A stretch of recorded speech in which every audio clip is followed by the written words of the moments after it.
14th of November 2021. Green morning, green afternoon, green evening, wherever you are, all our brothers and sisters across the globe. Thank you very much for joining us. 14th of November.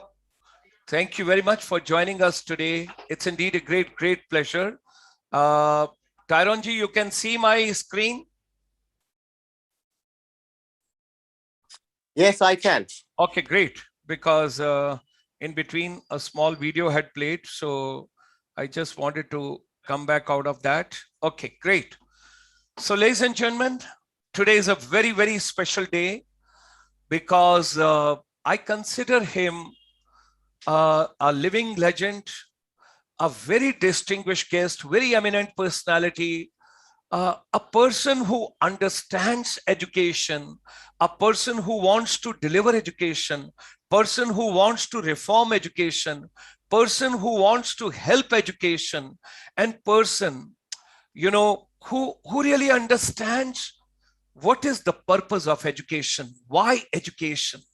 So today on this very special day, when of course there is an alarming situation also, United Nations is today observing as a World Diabetic Day. And it's very disheartening to note that India is heading towards becoming diabetic capital of the globe, of the world. So when we take that into consideration, the first and the foremost thing before we start this program, we would like to make a humble request to all of you. Please take care of your health. Eat boiled, eat organic. Do not go for fast food. Please do not use those things, because if your health not is in order, then you will have a lot of challenges in your life. You might be carrying the whole world knowledge, but you cannot share with anybody. You cannot deliver to anybody. So what's the purpose of that? Thereby, I would make a humble appeal to all of you. Please take care of your health. Okay. Ladies and gentlemen, on behalf of International Chamber for Service Industry, we extend a very warm welcome to all of you. Thank you very much for joining us. Ours is a chamber which deals with the non-resident Indian world over. There are 31.4 million Indians, Indian diaspora abroad. And it's a proud privilege right from the beginning. After I left Ministry of Tourism, Government of India, I took over the responsibility to bring the confluence of all NRIs through the chamber together. We had world over the crisis during this pandemic. We all had lots of challenges. 1.65 billion children were away from schools, colleges, universities. And during these times, our chamber, our governing body took a decision. We will focus on education, hand-holding of all those kids who basically do not have the basic devices. Teachers, those are struggling, and how to go on Zoom, how to make use of Microsoft, Cisco, Google, and EdTech platform, apps, everything taking into consideration. So we brought the series, Making Education Relevant. During this entire pandemic, we have been focusing on teacher and youth empowerment. May I humbly request, kindly mute your mics, please, because otherwise it disturbs. Okay, I have to mute it for you. Great. No worries. I will do it for you. So ladies and gentlemen, our chamber strongly believes education is incomplete without skills, and education and skills are incomplete without a proper outcome of the education and skills. Either you become startup, you become entrepreneur, you become employed somewhere, you go for self-employment, whatsoever is there, make optimum use of technology. We are proud to share with all of you, we brought India's first finishing school way back in 1994 for services sector, where personality enhancement, communication skills, creative thinking, critical thinking, decision making, all that. And during the pandemic, our chamber had been doing the beaming. We have been doing 7 webinars per day, starting early in the morning from Australia, New Zealand, coming to Southeast Asia, going to Middle East, going to Central Asia, going to Europe, going to Canada, going to USA, and also moving to Latin America, Mauritius, Africa, Seychelles, and of course, beautiful Bharat and wonderful northeast part of India. So ladies and gentlemen, this beaming was free of cost. And now during the pandemic, We have also come up with finishing school e-Gurukul, where the complete digital technology we have brought into, and we are presently focusing in the service industry on tourism and entertainment. Children, those are in the age bracket of 14 to 28. You can come, you can log in. It's a www.icsiindia.in. Register yourself and go ahead. Tonight, 8 p.m. after this program, it's going to be 1,296 program. It means the present program which is being telecast, it is 1,295th program. 11,000 new educators have come on this forum during pandemic, and more than 3.5 lakh youth have joined us. We are proud of all of them. Tonight, we'll take you to Canada, where we will talk about teachers' experience during and post-pandemic. Our vision is back to basics. B2B is no more business to business. It's back to basics of life. So, ladies and gentlemen, whatever human mind can conceive and believe, it can achieve. With these words, we wish to share with all of you, education and services exports is very important, where Northeast can play a very important role.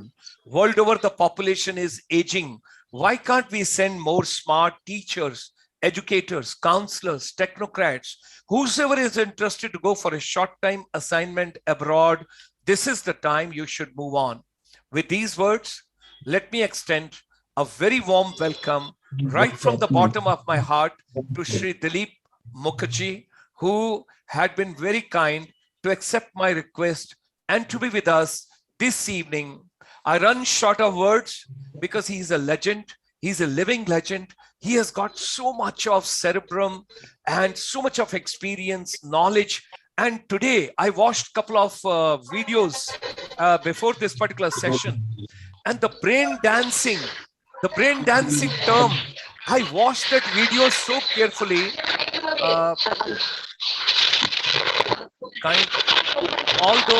All those, please, I would request you, mute your mics, please. Mute your mics.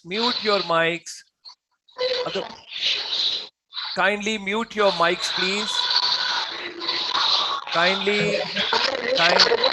Oh.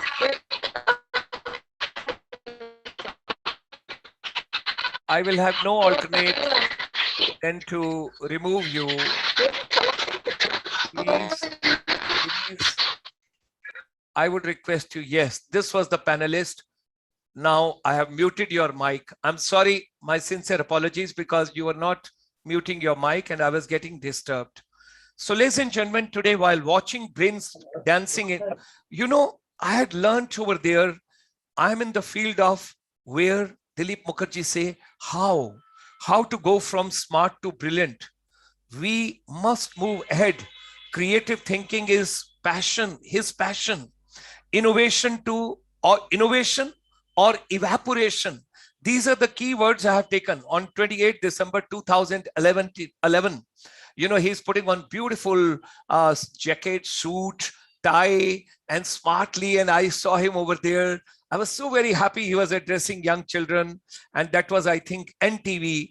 And never try to impress, always express. Work on your sense of humor. Yes, humor should be brought in education ecosystem, dance, music, everything should be brought. And then he also mentioned, whenever you fall on your back so that you can look up and you can get up. That is the sentence had been going to my ears for last 20 years. So, ladies and gentlemen, I hand over to Mr. Tyrone D. Brass to take on the journey. My friend, my guide, my philosopher, I hold him in a great respect because he is doing a yeoman service for the Northeast.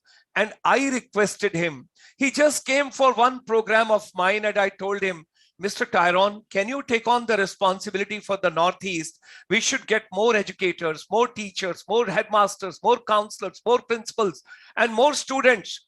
And he gave me the treasure. He gave me the jackpot. He gave me my life mission. And he made me meet Mr. DILIP Mukherjee.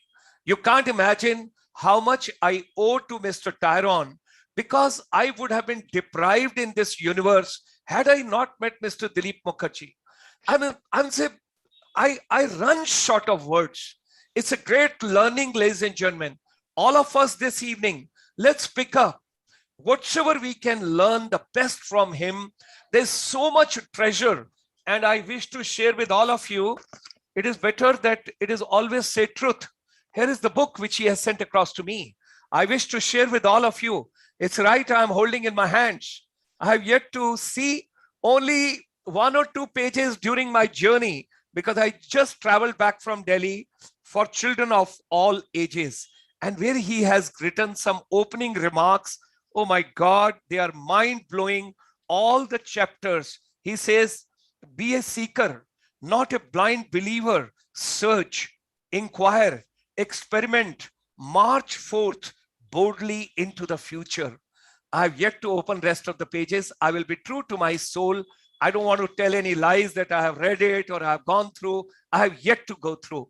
The treasure has just come to me from the God, and I'm thankful to Mr. Tyrone and Mr. DILIP Mukherjee for sending this book to me. I will certainly go through each and every between the lines and educate myself, empower myself, enrich myself, and try to become a better human being if I can give some service to humanity. And ladies and gentlemen, right from this platform, I wish to tell you, no money transaction, no money will ever be charged by our chamber from any teacher, from any student, in any form. It will be all free of cost. With these words, I hand you over in a very safe hands of my brother, Mr. Tyrone D. Brass. Thank you, Doctor. Thank you. I'd like to welcome everyone to this Children's Day special, which will be, our chief guest will be our chief spokesperson today. Our chief communicator will be Mr. DILIP Mukherjee, an international multiple award winner, having placed first in all his subjects in England. He writes books and teaches the world's most powerful learning systems. We have had it in our own school, and we are indebted to him.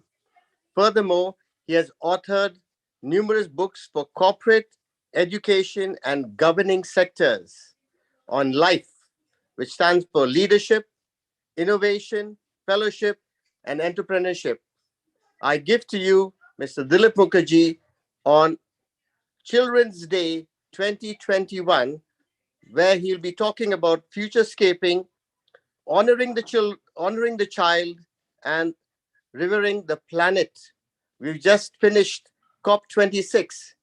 We hope things are going to come out good from there, positive information comes out from there, and we are going to have a learning today and education from Mr. DILIP Mukherjee, who will be focusing on the child and respecting the planet.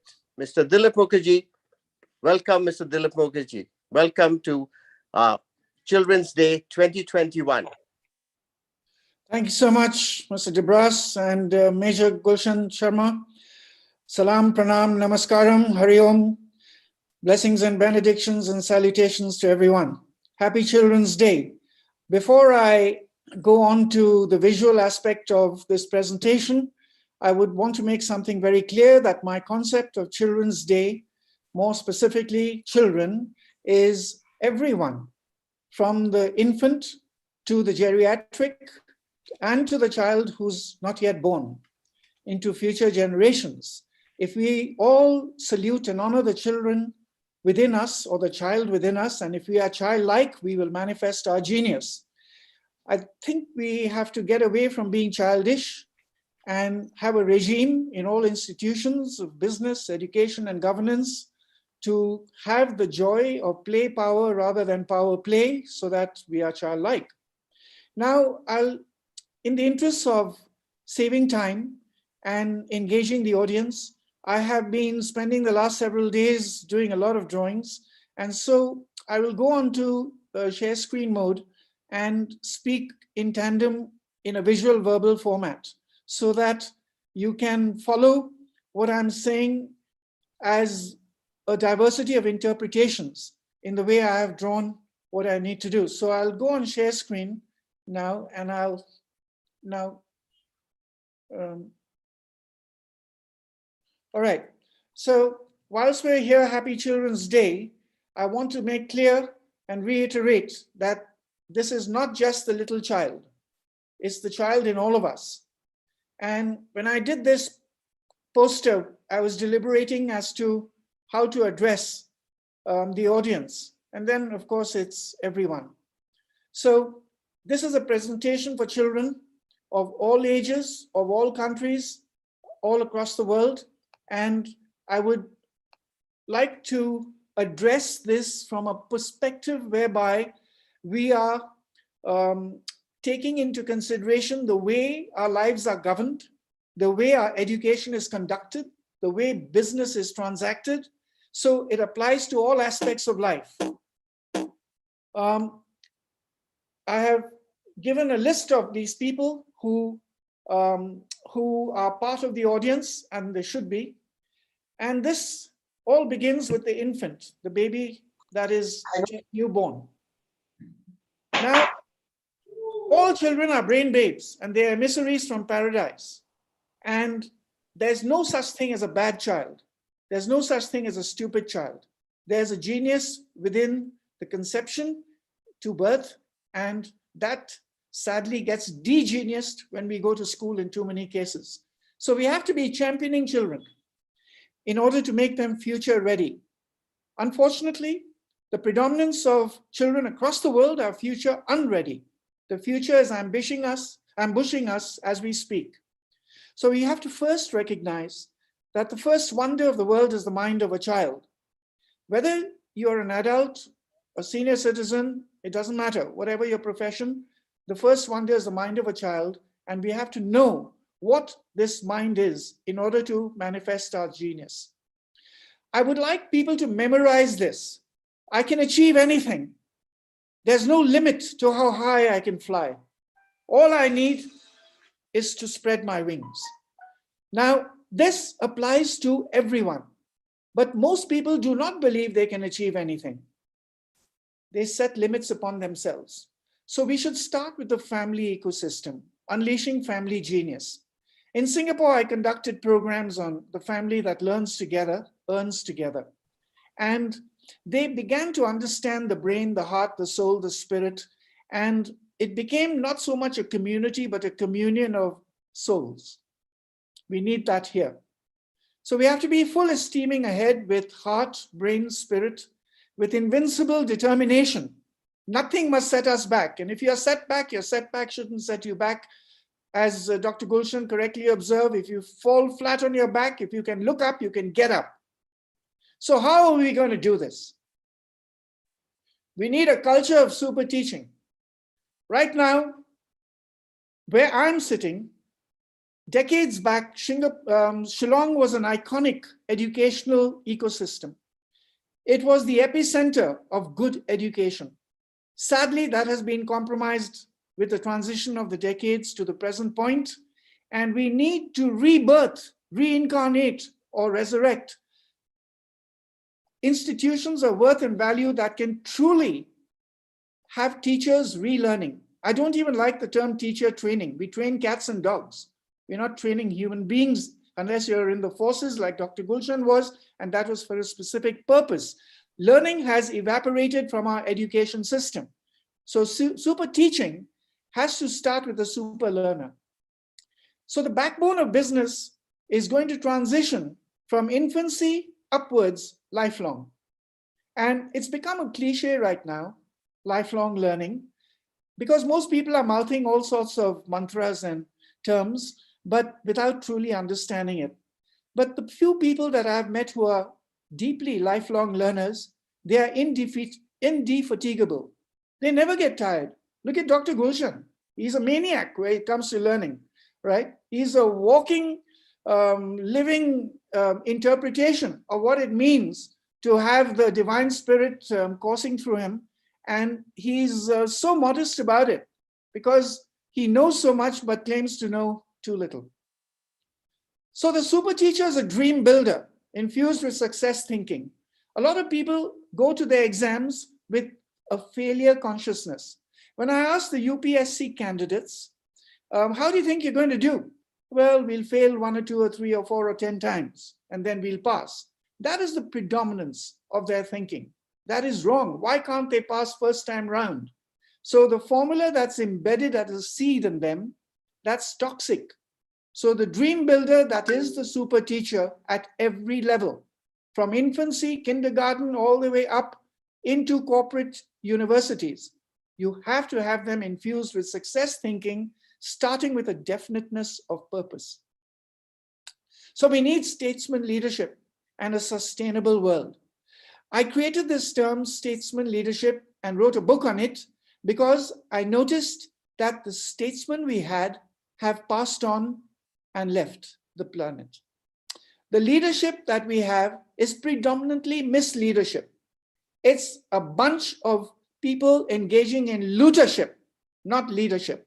We need integrity, we need ethics, we need morals, we need these people who are serving humankind with servant leadership. And so I combine the words statesman and leader with statesman leadership. So what is this statesman leader? What involves all of us in it?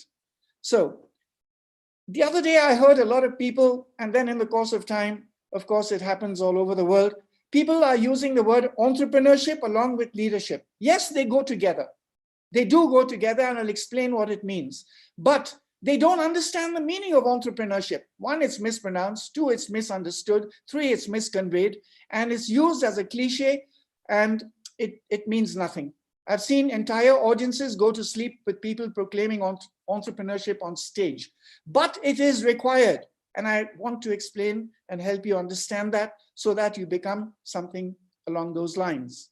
So the statesman leader is not about repeating the past, but about creating the future. So that's what I mean when I say you've got to be future ready. You've got to be an architect of the future. Now, what the statesman leader, I'm going to show this to you in stages so that you get the picture literally. The statesman leader nurtures society where he or she shows up. A lot of people are not showing up. They are hiding. They're camouflaging themselves. So they have to inspire a following. The statesman leader speaks up. A lot of them are silent when they should be speaking up. To envision a path. Right now, there's no vision. And if there is, every vision requires a revision. There has to be a clear, compelling path forward to do the greatest good. Statesman leader looks up to receive grace. We need that. Teams up. Teamwork is useless. We need teams that work. Otherwise, it's a heap of bodies making a noise going full speed to nowhere. To synergize for victory.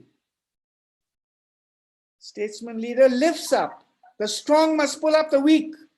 We cannot leave anybody behind to inspire the citizenry. And never gives up. To win against all odds. Defeat is not death. We have to fight against the odds. We have to make sure that we leave a legacy that is got worth and value for the children of the new millennium and forward beyond that. So what's the solution? We have to inspire learning leadership and leading learnership. We have to create learning sanctuaries.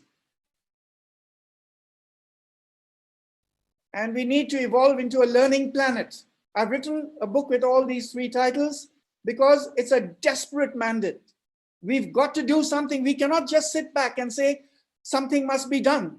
Each of us must say, I must do something. So some years ago in Singapore, I was working with an American friend of mine from Aspen, Colorado, on this, the Brain Society for Brain Capital Creation. And we were talking about architecting buildings so that it is based on the brain, the heart, the mind, the soul, the spirit. But obviously you need your brain to get all this in motion. And we were architecting these structures so that at every level, climate control, with using digital technology, all the modern devices, to engage the public at all levels, to create a Renaissance society, Renaissance meaning the renaissance of the brain, so that we have that energy coursing through our citizenry. We need brain parks. All we have are places that are polluted and corrupted, and dirty and filthy. We have to clean up. And we need to resurrect India as the learning capital of the world, but not just India. I want to qualify this. I'm sitting in India, so I say this. Once upon a time, India was the learning capital of the world, but we should have multifarious learning capitals of the world across the planet. We need brains and wits, not guns and bullets. Here's the Learning Sanctuary, my concept of it for an institution, Bethany Society in Shillong, where they're doing exemplary work for people who are challenged in all areas of their life. So our planet is wounded. For the sake of our children and all of life, we must heal our hurting Mother Earth. We cannot take it for granted. She is the ultimate mother. We are her ultimate children. We cannot abuse our planet. That's our habitat. Entrepreneurship, I come back to this. We need inspiration, imagination, and innovation, but what does the word mean? At my last talk last month, I explained this, but now I'm going to show you some drawings that complement what I was explaining.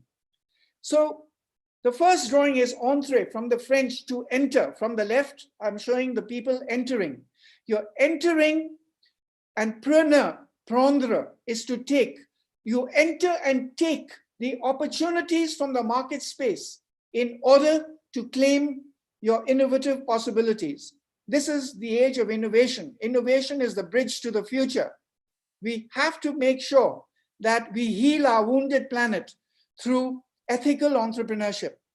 Another meaning of entrepreneurship is, entre is the same, you enter, and prena is broken into two words, pr meaning in advance, and n meaning the brain, the root of the word neuron.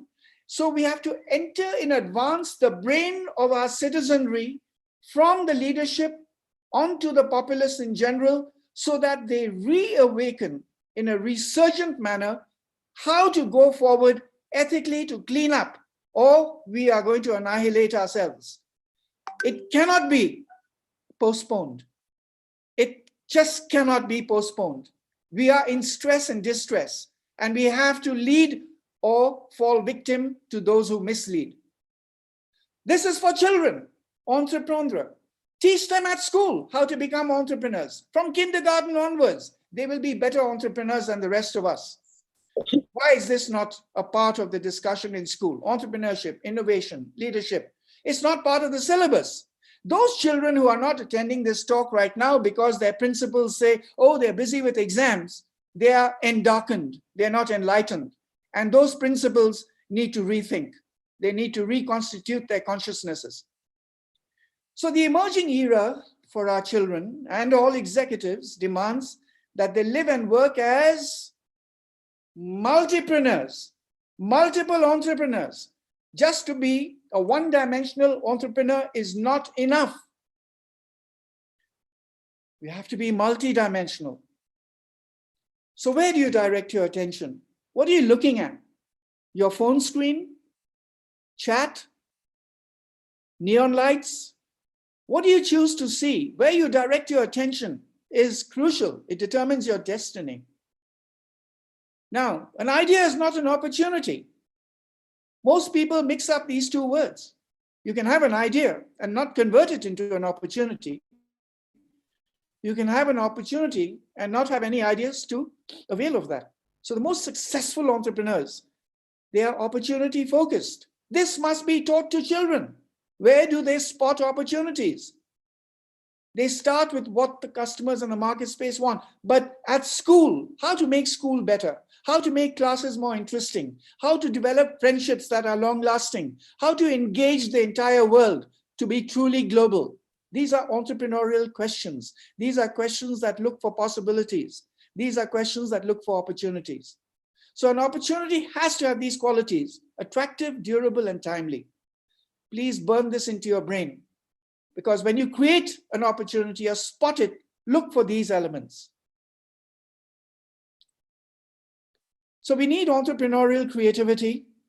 This has to be part of our consciousness from school days upwards into the business world. If you're going to keep on doing the same thing year by year by year, you're going to become obsolete very soon. So the opposite of opportunity seeking is stagnation and atrophy.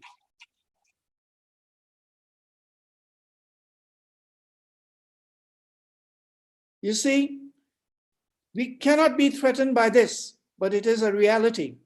This is what is coming at us. Meanwhile, we have major issues to deal with. Environmental problems. We got to start brainstorming. What are these? Global warming, CO2 emissions. These are all toxic insurgents into our lifestyle. Displaced families. If we leave one person in distress, we have failed as a global civilization. We cannot do that. There's an urgency for insurgency with ethical momentum to be built up.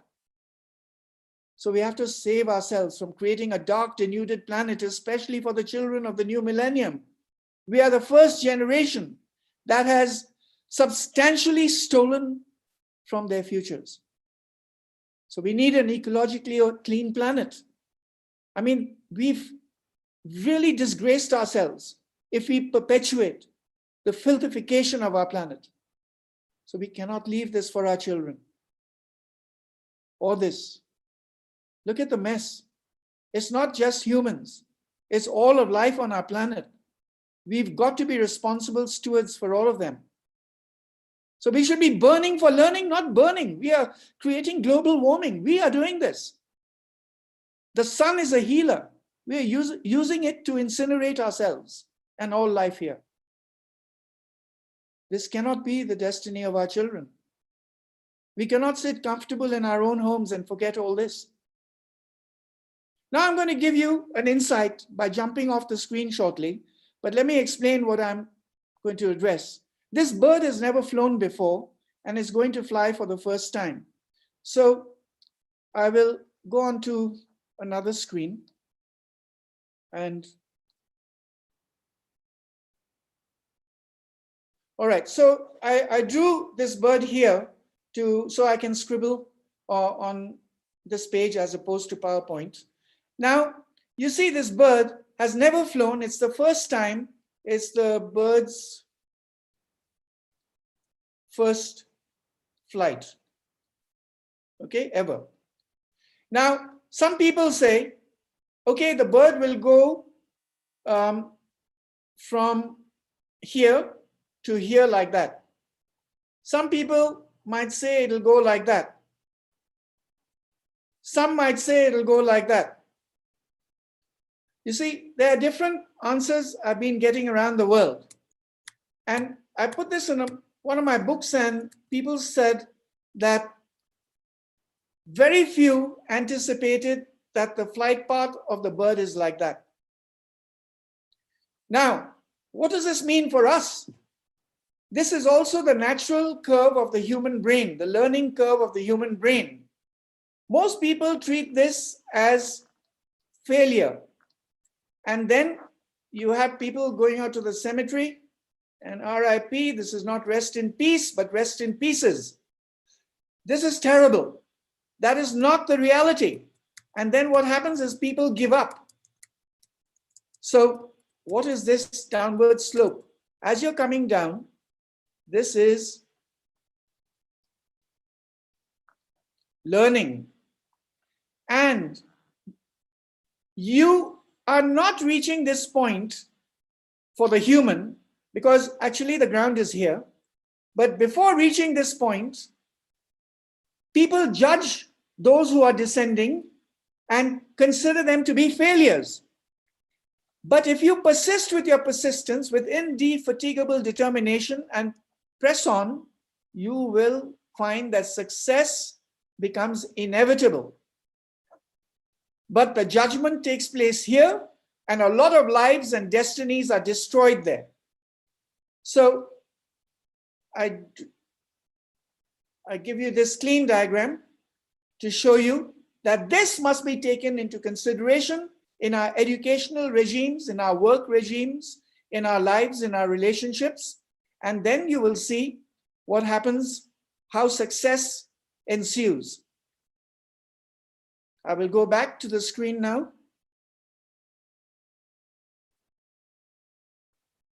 Now, this was the challenge I gave you. And what's happening is that most people don't know what we have just seen. So this is the drawing from my book. So never be set back by failure. It is all learning.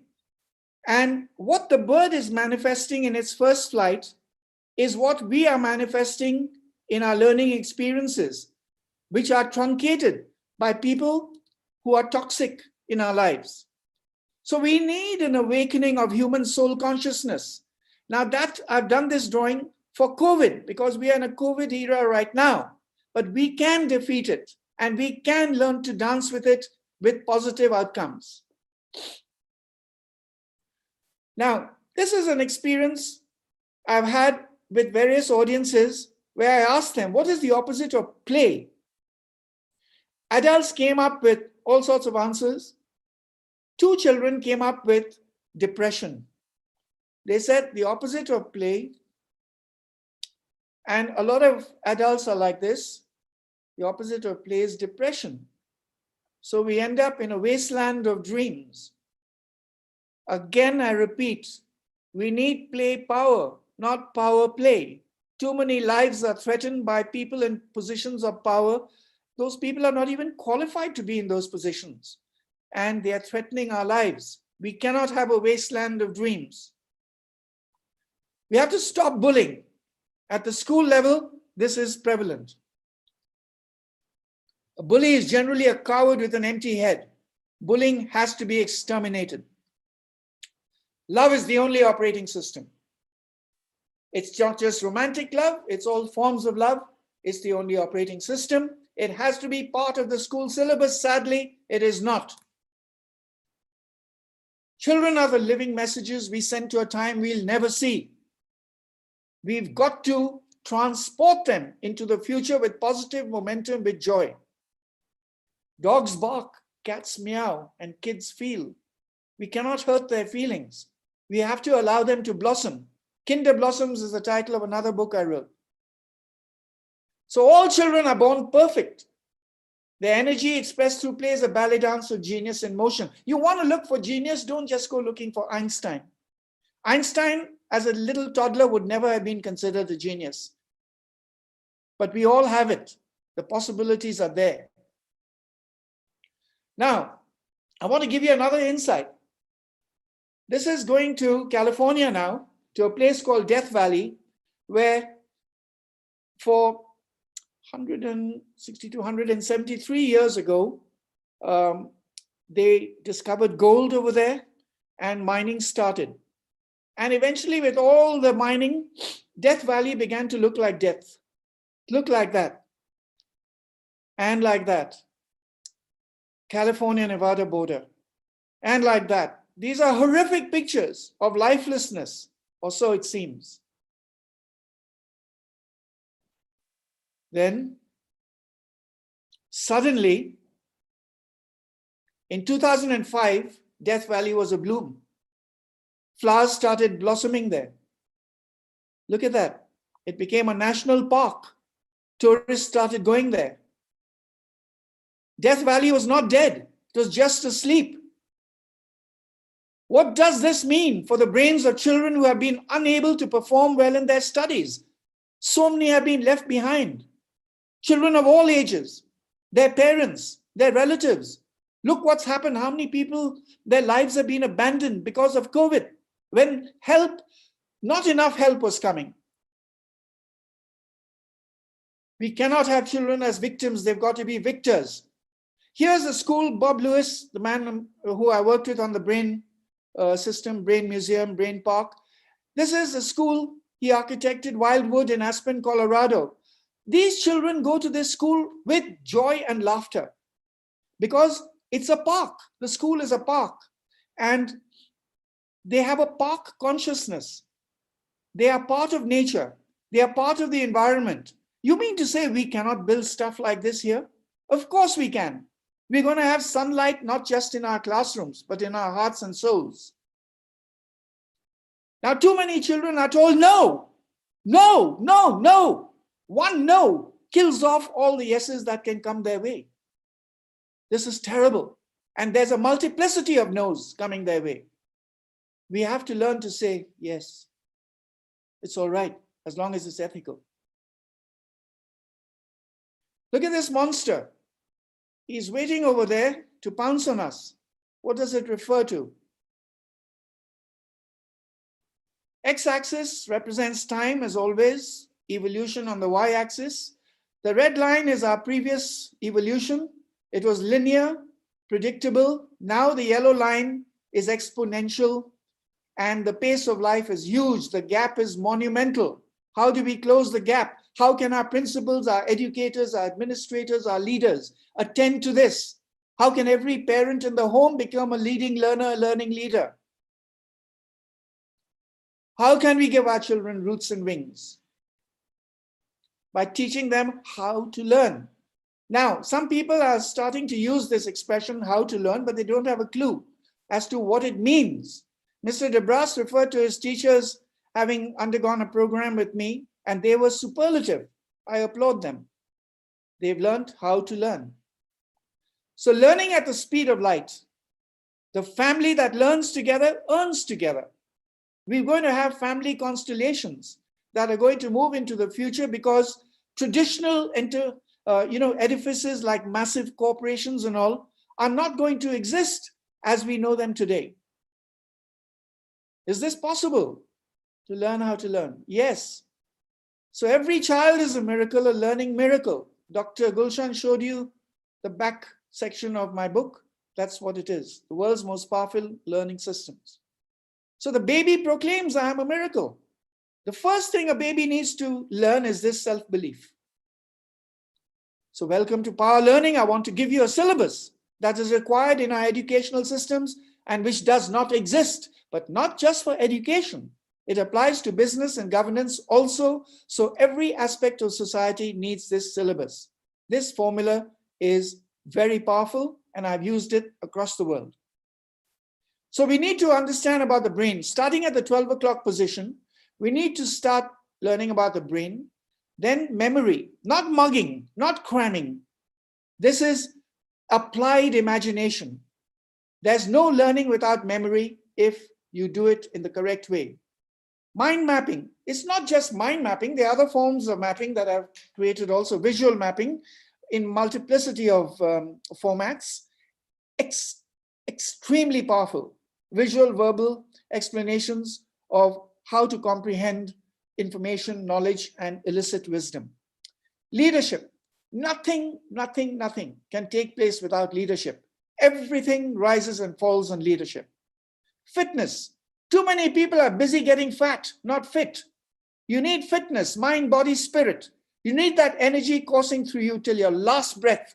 It is not age, it is usage that manifests our genius. Fun. You have to become certified learning fanatics. You have to have fun in the classroom. And that lends itself in an equation to creativity and innovation. Teachers, sadly, do not know the meaning of creativity and innovation. They've got to learn this: creativity, innovation, entrepreneurship. EQ. EQ is, of course, the well-being of every one of us has to be taken into consideration. And this emotional quotient plays a significant part in our evolution. ECAs, extracurricular activities. We need to have extracurricular activities in order to balance studying and playing. And that way we will evolve as mens sana and corpore sano, a healthy mind and a healthy body. Self-esteem. I will come to a deeper point, but for now, self-esteem, here I'm meaning a positive self-image. You have to have that, otherwise you'll have failure consciousness. English. Of course, I respect all languages. Why I'm mentioning English here is because it's the language of the 21st century. It's the one legacy left by the British colonialists in our country, but it is the language of the 21st century. Sadly, the quality of English has depleted and deteriorated. Speed reading. You need speed, you need depth, you need breadth. You need to be able to read. Readers make leaders. I read 10 books a week and I'm not happy with that. I wish it was 100 books a week. So the syllabus is really, I will speed through this in a way, but in a balanced pace. Number one is goal setting and goal getting, really. And I treat goals, G-O-A-L-S, as go on and live successfully.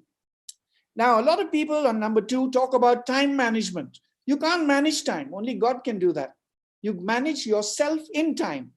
But what happens is teachers are not able to finish the syllabus, and then they call children back during the holidays all across the world, and they have no holidays. Active reading. A lot of reading is passive, comatose, somnambulistic. They're going off to sleep, but they should be alert and alive. Information gathering. This skill is not taught in schools. It's just copy and paste from the whiteboard or the blackboard or from Google. Note crafting. Note crafting should be visual verbal, not just words after words after words. Memory boosting, as I just said, you need a super powerful memory. You need super memory. Then, no matter how much you study, the brain forgets 80% in 24 hours if you do not review. So number 7, you need lesson reviews. If you know how to review, your review time can be very short. It does not have to be weeks and months. Writing craft. The average person is below average in writing. You have to improve your skills at writing, even to write a cover letter for your application in terms of a job or entry into college. Rehearsing the exams. Well before the exams, you should be able to play at examining yourselves and have fun with it so that by the time you have the exams arrive, you're hopping, skipping, and jumping to the examination room.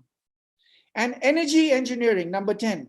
I strongly recommend taking up self-defense and martial arts as examples, but other forms of keeping fitness going all throughout your lives. So your child must be nurtured to have the unshakable belief that he or she has what it takes to succeed in life. That is what is not included in our educational regimes, self-efficacy. This is the quality we desperately need to inculcate. Sadly, a lot of teachers don't have it. They have to understand what it means in order to go forward with positive momentum. Then every neighborhood, every locality needs brain clubs. We can clean up our localities by having parents and children, teachers and all that come together as community members and create brain clubs where kids are helping kids. So the strong kids will help the weak kids and nobody will be left behind. Teachers will have a relaxed regime for themselves. Here's the balance of the brain and body, where the martial arts instructor is explaining to this girl, right? You need physical fitness, you need smarts. We do live in a dangerous world in many parts of the planet. We do need to understand that self-defense measures are crucial. We have to have it in every institution, not only at school and college, but also at the workplace. Here's an example of a mind map of a brain damaged boy in London, Charlie, who has serious brain damage, could not write anything, could not articulate. And we taught him how to mind map, and Charlie did a mind map on dinosaurs. And at the bottom right-hand corner, you will see that that's Charlie's desperate effort at scribbling. And I bet you will recognize dinosaurs there. Look closely, do not judge. He's not trying to draw the Mona Lisa or anything like that. He's expressing himself, right? As Dr. Gulshan correctly re-quoted what I said, do not try to impress, express. Here are some mind maps I've done, just a few I'm showing you, where children got distinctions once their lessons were split up into branches of the mind maps, so they could easily follow one sheet of paper and they got distinctions. Here, the children learning how to build vocabulary. Here, about the senses, the human senses. All of these are applying to anything. Everything connects to everything else. This is a speech. This is my speech in mind map form at a particular conference, a World Conference on Thinking. Now, this is a toxic teacher. He's saying there's nothing left in the, there's nothing left with the right and nothing right in the left. I mean, this guy, he's giving a negative message to the boy, and the brain, you see, I've drawn it from the front view where it has a left side and a right side. And I don't like the term left brain, right brain. It's an incorrect term, but it's very commonly used. I talk about it as left mode and right mode. And what he's saying is that the left has nothing right with it, and the right has nothing left in it. So he's playing with words. That's a toxic teacher. A teacher should be ready to learn at every stage, as I explained, whereby the teacher is not a teacher unless the teacher is a learner first. So when you educate a man, you educate a person. When you educate a woman, you educate a family. This is the Ismaili precept, the Aga Khan community. Women are the structuring force of society. We have to revere our women. We cannot disrespect them. The mother-to-mother chain reaction is the structuring force of society. We need to have a communion of mothers coming together and teaching the fathers, teaching the men, not just having men in positions of power misusing their power. Women have to be heard. They have to be the nurturing, nourishing elements of our society. Education is oxygen. Learning is liberation. This is the theme of my new book.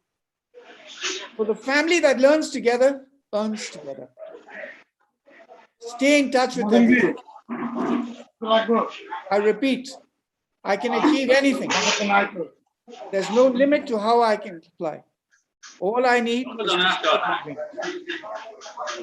So we end the presentation in the interest of time. Lots of love from me. Now go forth and make the world a better place. If there are any questions, I welcome them.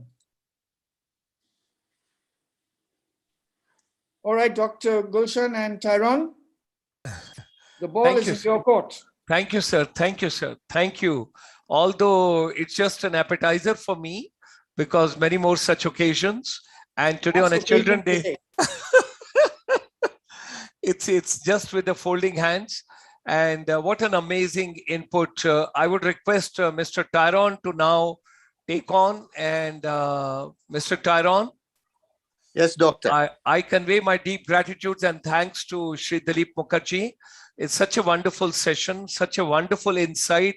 And he makes it so interesting and stimulating and rewarding and captivating and scintillating. I won't use a word intoxicating because that will go to Punjab. So I don't want to use that word. That's not correct on my part. Thank you, sir. So I would request Mr. Tyrone to say a few words, and thereafter then we will move on to the children. If there are any questions, all yours, Mr. Tyrone. I'd like to thank Sir DILIP Mukherjee for that enlightening talk where he focused on life, leadership, innovation, fellowship, and entrepreneurship, where he showed us and explained to us through slides and dialogue how we can take our education system and make it really worth our while. It's been a wonderful evening with Mr. Mukherjee. And the best part about it, as Dr. Gulshan rightly said, he makes it sound so easy. And yes, if we do follow the method and the learning system that Mr. Mukherjee brings forward to the table, I'm sure learning would be fun and learning will be so fulfilling. Now, if anyone among the panelists who have a question, please shoot it. We'd like to hear it. And if you permit, Mr. Tyrone, with the permission of DILIP Mukherjee and with your permission, I would like to say the 3 best questions which will come this evening. You get 500 rupees each. 3 best questions. It should be short, crisp, to the point, relevant, and whatsoever you have picked up, if you have got anything in your cerebrum you wish to share, 3 best questions. Let's give 500 rupees each. You can, anybody who is interested, you can unmute your mic, introduce yourself, come in the front, and thereafter we would request Shri DILIP Mukherjee sir to take on your question. Time 30 seconds.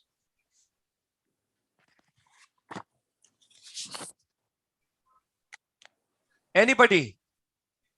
First preference given to children, second preference given to parents, third preference is given to teachers.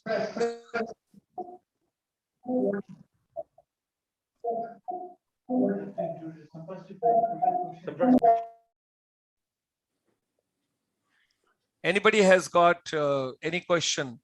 Bethany Society raised hand. Don't raise hand, unmute your mic and just go ahead with your question.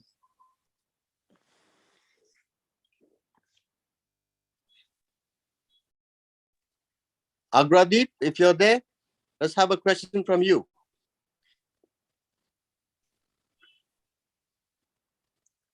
Good morning. Good evening to everyone. No, it's a good morning also, because people, those are watching from Canada, it's a good morning. Those Okay, are watching okay, from UK, US, it is good morning. Please go ahead. Okay, sir. Sir, as per Sir DILIP Mukherjee explained us with his wonderful thoughts and mindful words, I am very endowed with his mindful speech. Sir, just a bit of confusion, sir.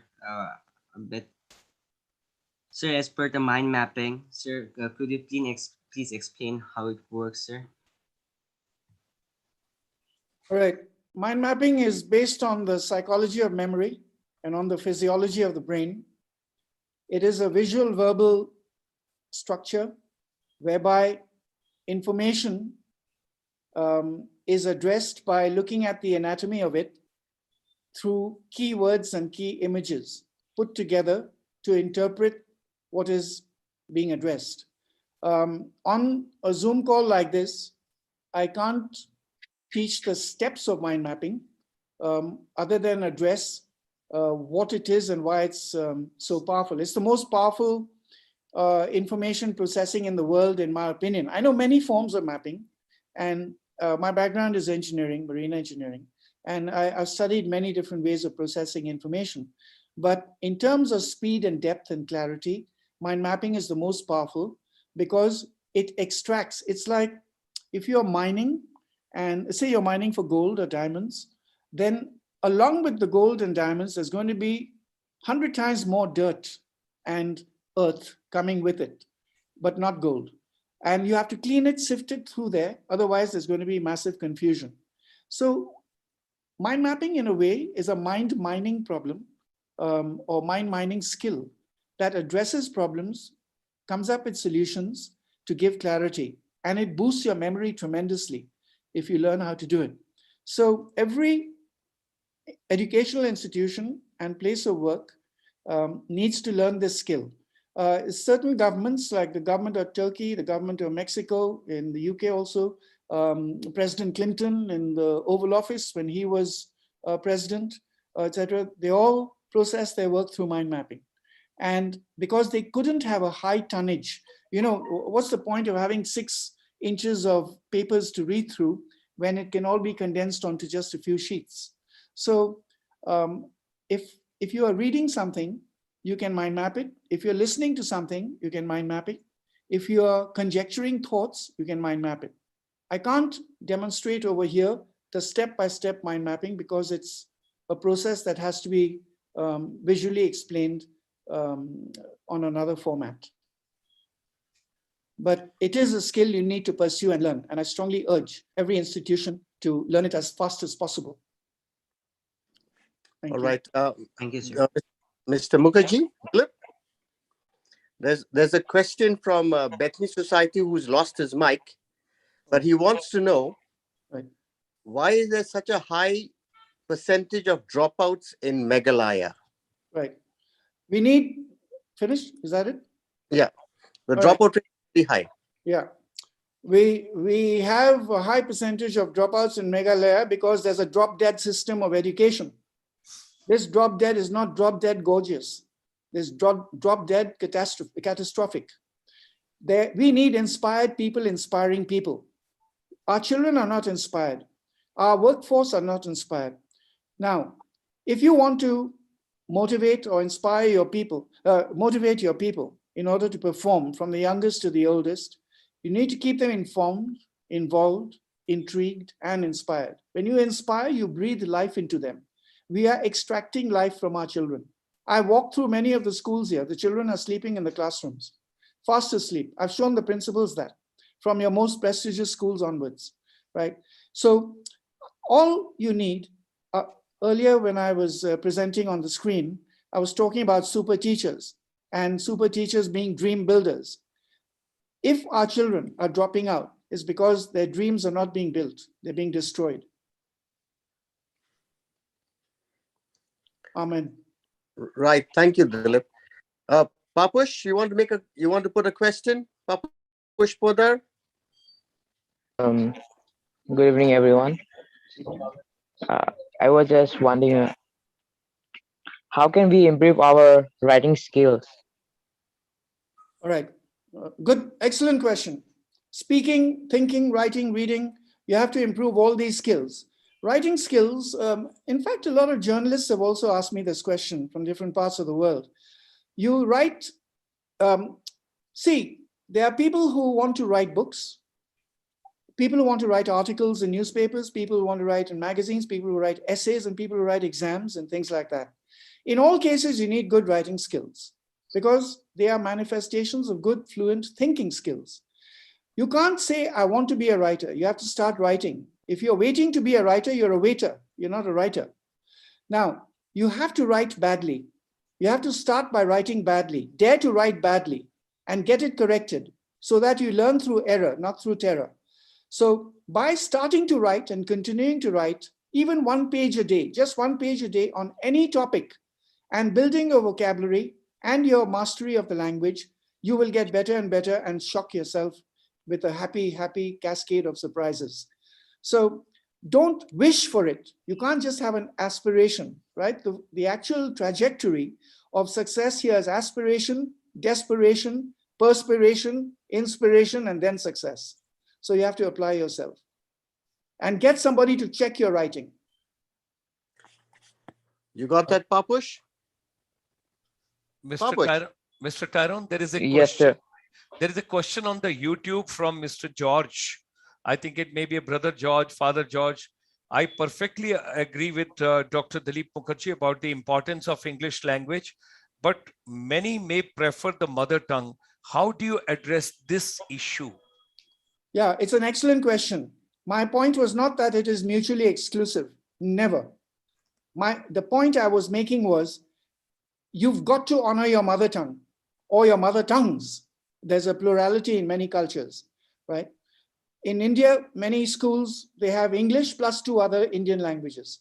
It could be more also, right? So I respect all of that. But what I'm saying is, if you want to be globally relevant, if you want to go across the planet, and for example, just for example, you say, well, all I want to learn is Bengali or Telugu or Punjabi or something, and I don't want any other language because that is my mother tongue. That is taking a very myopic point of view, and you're going to become globally irrelevant. You're not going to become a member of the Fortune 100. You're going to become a member of the Miss Fortune 500. You have to respect all languages, all learning. So it is not mutually exclusive.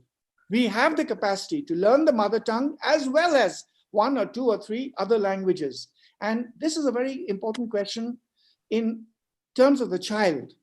The evolution of the brain of the child is such that up to the age of about 6, you can throw as many languages as you like at the child. It doesn't matter, right? The child will go for it. But if you wait and wait and wait till well past that, it's going to be stress and strain and distress.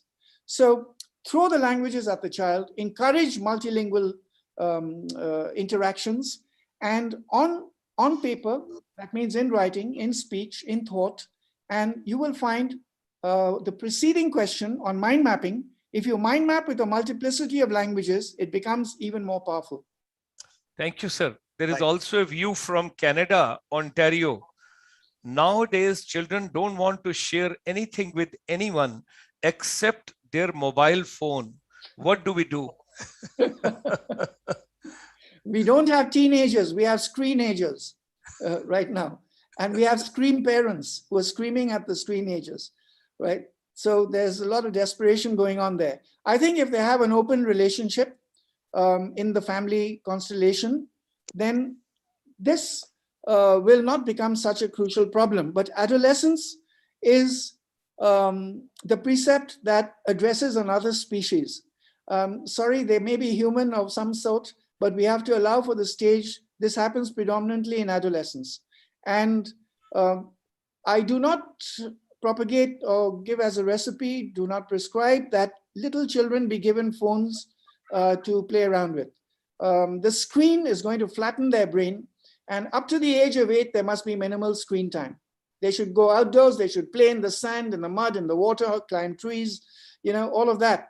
But minimal screen time, if at all. Sadly, what has happened right now due to the COVID, online education, the littlest child onwards, for example, a family of 5, mother, father, 3 children, they now have 5 phones in the home, right? So this is crazy. So the parents have to learn how to teach the children so that they don't need that phone. They can interpret what the teacher is saying and keep the phone out of the hands of the children, right? So in terms of the communication irrelevances, the secrecy that is existing between the child and the parent, and the total confessions that are taking place on screen, people are Facebooking their problems instead of facing their problems. They got to be facing their problems, right? And they got to be able to laugh at themselves instead of being so secretive, or they're going to become victims, not victors, as I said. Thank you, sir. Thank you, sir. Such a wonderful. Rupsa? Mr. Tyrone, take on, please. Please Yeah. take on. Rupsa, I'm sure you have a question to ask. Rupsa. Sir, I was just wondering, I wanted to know how a child could lend a hand in the change of the education system to make it more inclusive and maybe not let it kill artists of different. Could you Tyrone, yeah, can you just re-enunciate the question? I understood in principle, but did you catch it fully? No, I didn't. Okay, let me address it, because she's talking about inclusivity in education and artists and all that. Now, this is what I'm sensing here. Physics, chemistry, and maths is not the be-all and end-all of education. We need a balance of art and science. The world has gone crazy about STEM, S-T-E-M, science, technology, engineering, and maths. I prefer that they go in the direction of STEAM, A being arts. You need a balance where you learn the art of science and the science of art. Then you will understand the Da Vincian principles. It's very crucial here that art injected into science, injected into literature, into sports, into theater, drama, in all aspects of life is taken seriously. We cannot have exclusion. We need to have inclusion, whereby I think a living example of that is Bethany Society in Shillong and Mary Rice Center, those I know of. But many schools are giving lip service to inclusion, but it isn't the real thing. They have to become more aggressive, more active in terms of making sure no one is left out and no one is left behind, right? So she's right. She's got a very valid point. And there are many kids like her and adults too, who are in vocations where they are very talented, they're brilliant, and they're not respected. It's just science, technology, engineering, and maths. And I'm speaking as an engineer. Yet, as you know from my books, I draw and I write and I paint and I go into music and sports. And so we must be multidisciplinary. Thank you, sir. There's a question, Mr. Tyrone, from Chennai. It's a lady called Joba Lakshmi. Is mind mapping and the brain mapping the same thing? Mind mapping is a registered trademark of the Busan organization, which was founded by my friend Tony Busan, who passed away sadly a year before last. Brain mapping is a different structure, but loosely speaking, when it comes into the terminology, there are people who conflate the two and think it's the same. Your question is valid because brain mapping, concept mapping, thinking mapping, all of these are variations, but it's not mind maps. That's not mind mapping.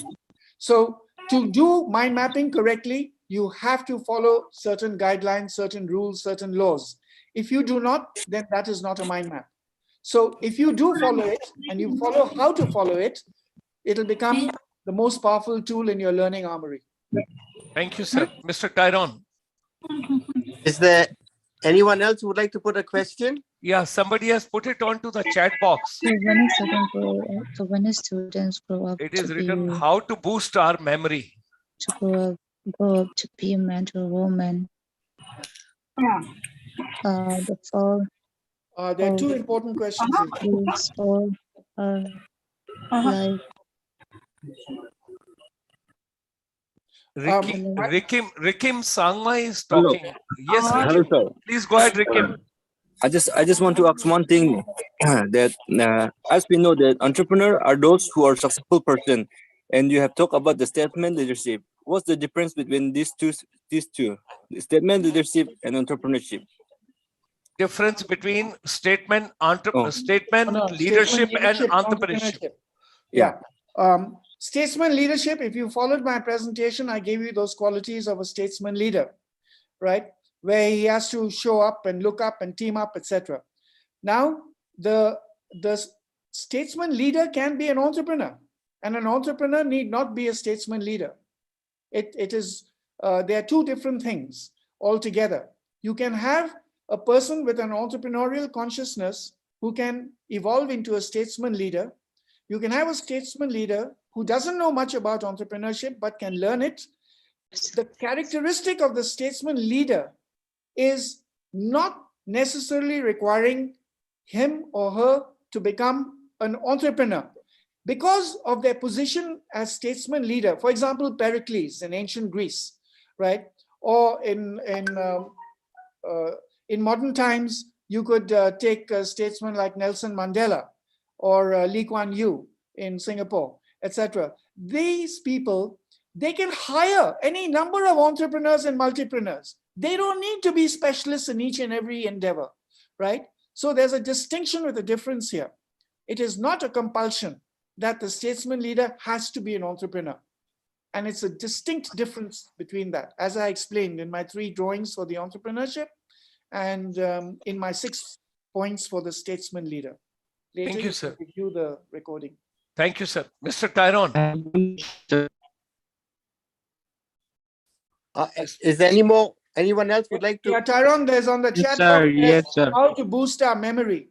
Now, there are skills, I've written a book called Memorhythmics, because there's no learning without memory, but not mugging memory. That is brain damaging.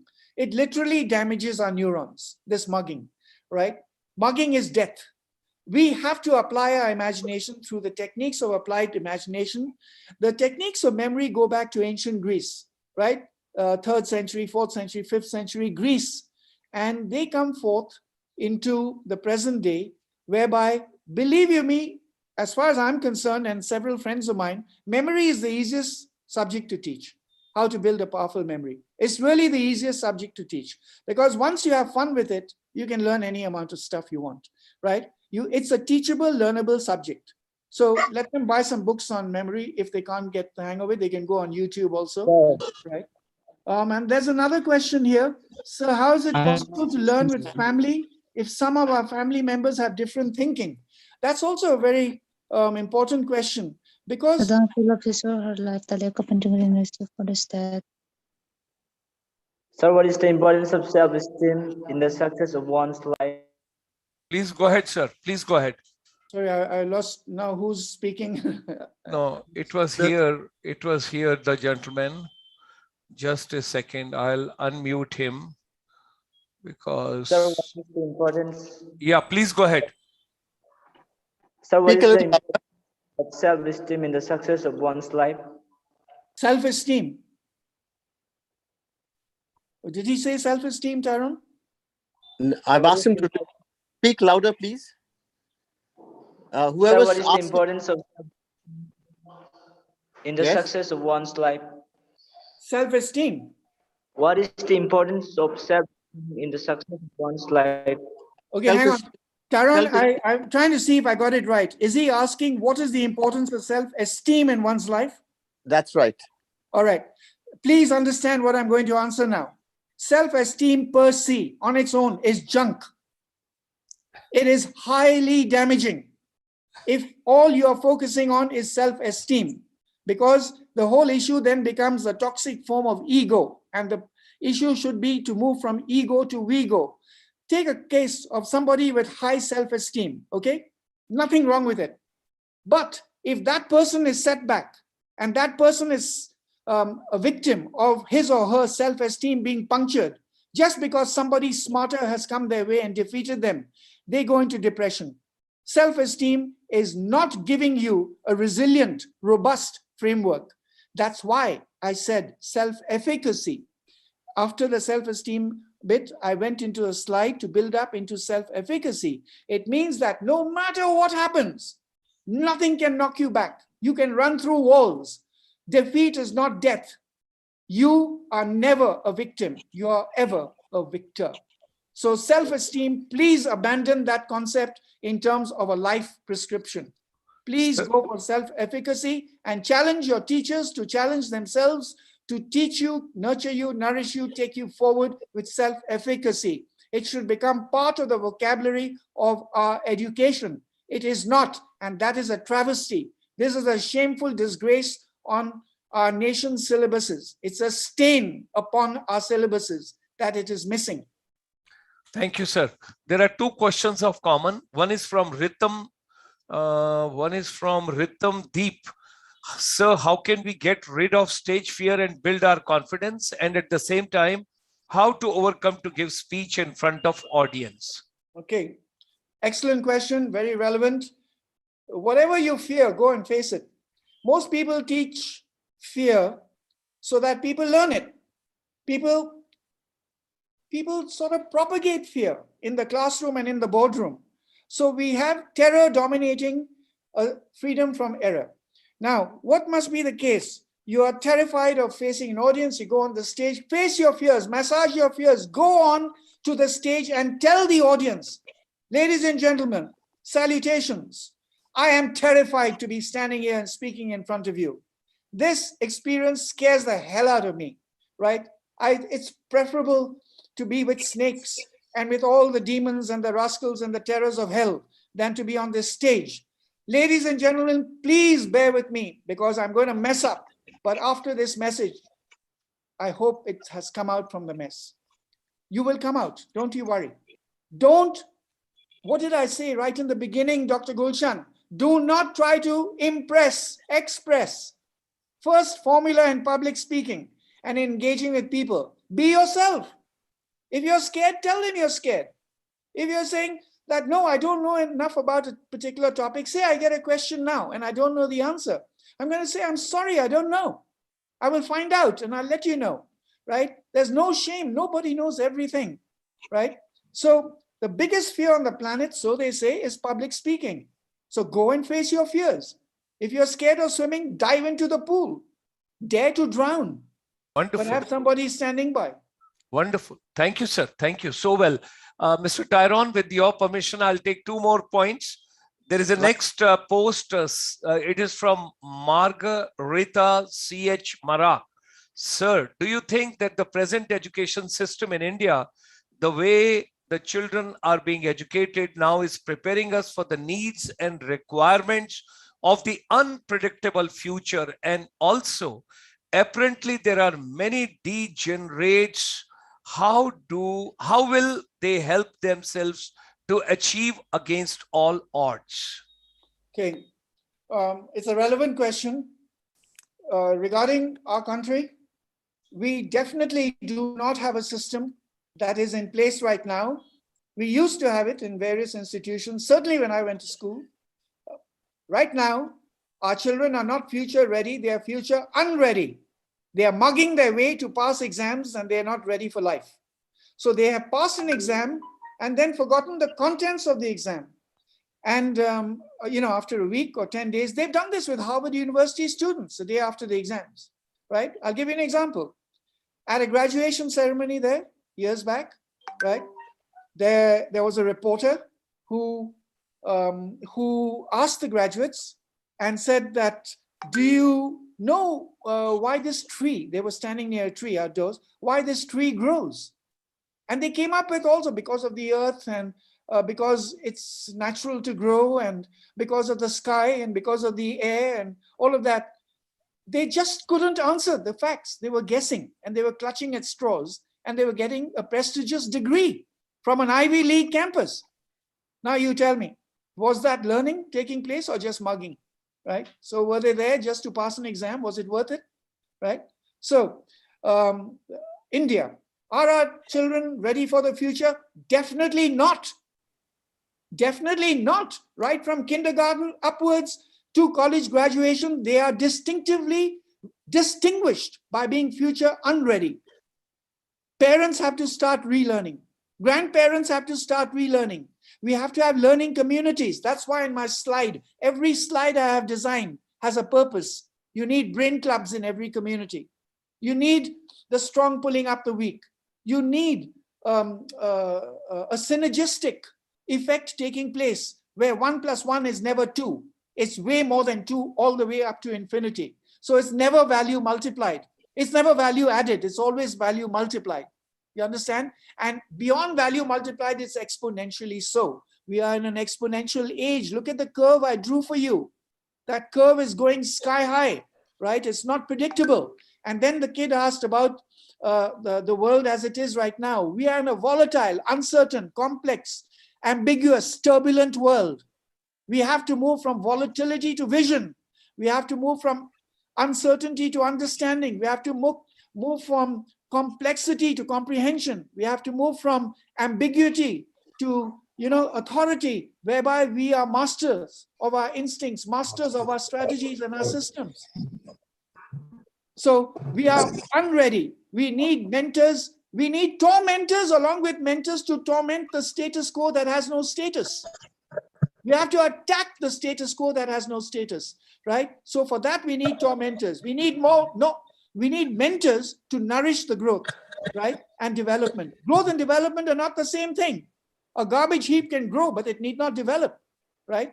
So our principals better wake up. The preponderance of our principals, Tyrone excluded, right? They are busy eradicating the hopes and possibilities of our children instead of nurturing them with an all-round sense of purpose whereby they are dissolving into the world, not excluded from the world. That lady, that girl who asked the question about inclusion, she was so right. Then there's a kid here who's asking about different thinking in families. So now where you have family members with different points of view, they've gone to war. It's domestic Armageddon. They have to respect each other's points of view. Then only can they become good critical and creative thinkers. But if they are going to be fanatical about only their point of view, the family constellation is going to be obliterated. Mr. Tyrone, thank you, sir. Thank you. Wonderful. Thank you, Mr. Tyrone. Yeah, Dilip, there's a very long question in the chat box. It's very long. Can you have a look at it? Yeah, as a student, I would like to present this question to you, sir. Teachers play an essential role in students' life. Teachers are considered to be the role model. So I agree. So is the teacher, the educator taught us to be blamed for? Look, I would not be talking to you if I was not the product of excellent teaching. I cannot thank my teachers enough from kindergarten onwards, not even kindergarten. I was left by my parents for 18 months in Oxford, in England, with the gardener of nursery school, where I lived mostly during daylight in a wheelbarrow. But my God, they tell me that I was learning by the second, right? Then later on, when I had structured education, boarding school, etc., right, I had excellent teachers. So I would not be speaking to you if it weren't for those teachers. Once I graduated and everything, I started going to other teachers in martial arts, in drawing, in music, etc. Without them, I would not be able to do what I do. So teachers are the most sacred, revered elements of our society. Good teachers. The rest who are pretending to be teachers need to be reconstituted and shoved out somewhere else because they're compromising the destinies of our children. I'm talking about us fighting for the futures of our children, not tolerating ambiguities and toxicities. Dilip, the way you have expressed yourself just now, there's so much of passion, and at the same time, you're begging, come on, let's do something for our youth, for our children. I hope more teachers and headmasters and educators get fully involved in bringing about a transformation. I can see it over there when you talk about uplifting children. I wish more people come on board and read and listen to what you keep saying to us. Really wonderful, Dilip. Wonderful. Doctor? Thank you. Thank you, Mr. Tyrone. I, at the end, while conveying my deepest gratitude and thanks to Mr. Dilip Mukherjee and Mr. Tyrone and all the participants together, there's something in the storage in the kitty, which I'll talk a little later. Before that, I'm a hungry child. I'm a very obedient and a very sincere student. I want to pick up 5 threads from Dilip sir this evening. If we have to empower our teachers, and you used a very strong statement that let's not call it a teacher training, let's call it teachers relearning, something like that. You made a mention. Sir, would you be kind enough? Now, I'm not talking about Meghalaya alone. I'm not talking about Northeast alone. I'm not talking about India alone. I'm talking about, because our chamber is a global fraternity, we are dealing in 149 countries. Post-pandemic, particularly after this disaster, what do you think, which are the 5 qualities, or which are the 5 ingredients, or which are the 5 modules we should incorporate to repackage our education ecosystem, focusing teachers relearning? Right. Thank you, Dr. Gulshan. Thank you, Tyrone. I respect and bow before your eminences and your observations. Whether it is 5 or 55 or 5 million, you want all these arithmetical numbers coming into play over here. We have 5 fingers, then I can give you 10 and 500. Now, the first precept I will summarize for you is self-efficacy. If you do not have self-efficacy, everything else that follows will become disillusionment. So you have to have that quality within you so it's ready to receive everything else. Otherwise, you're going to be marooned when things go topsy-turvy, right? So when everything is going well, our weaknesses are camouflaged. It's only when we are challenged to challenge ourselves. And if we lack self-efficacy, then we are marooned. So the first, second, third, fourth, last, I don't care, 5 millionth quality is self-efficacy. After that, you have to teach how to learn. Learning how to learn. It doesn't matter which subject. Any child can learn any subject, but there are certain preferences and certain tendencies, like that girl who spoke earlier. She is inclined towards art and maybe theater and dance and painting and something. Brilliant. That should be welcomed, right? So learning how to learn, and that can be applied to any subject. So self-efficacy, learning how to learn. Then I would go into study the art of science and study the science of art.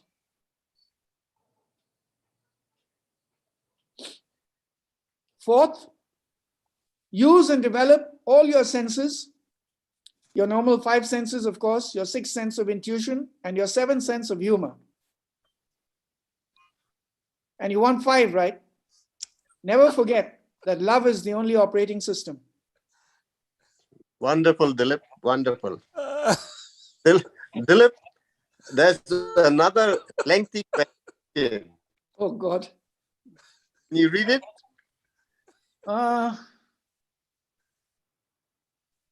Right.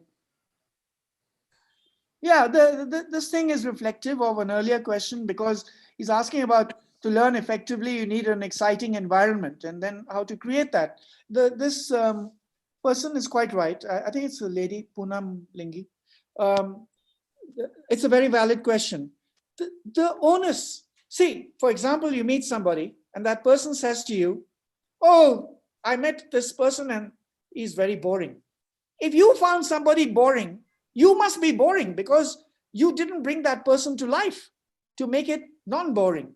So if you take a bright lump of coal and put it next to a fading coal and you fan it, you'll bring it back to life.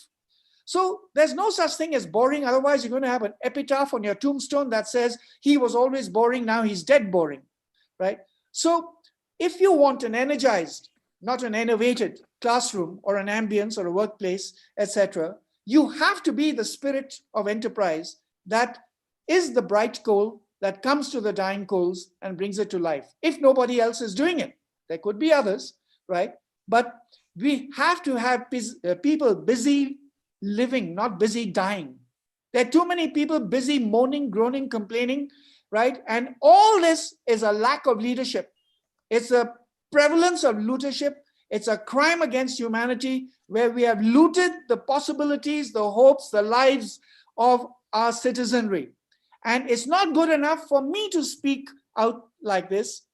I repeat what I said. We cannot say something must be done, but I must do something. If each person says, I must do something, we will have a collective that is a united nation of United Nations creating a united planet. We will heal our wounded planet in that way. Our planet is beleaguered. You saw my slides. Our planet is on the verge of collapse. We don't have enough in terms of population on one earth. We need 2 earths and 3 earths like this at the rate at which we are propagating ourselves, right?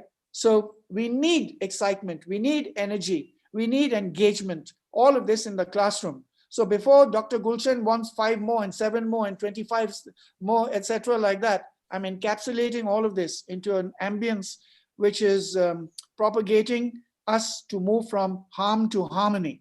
That is my message. We've got to have harmony across, and it has to build positive momentum by the second, day by day by day. Learning has to take place daily. Thank you, Okay, sir. Thank you. Rikim, Thank you. Please go ahead, Mr. Rikim, Kairon. Rikim, I think that that answer that Dilip just gave addresses your question too.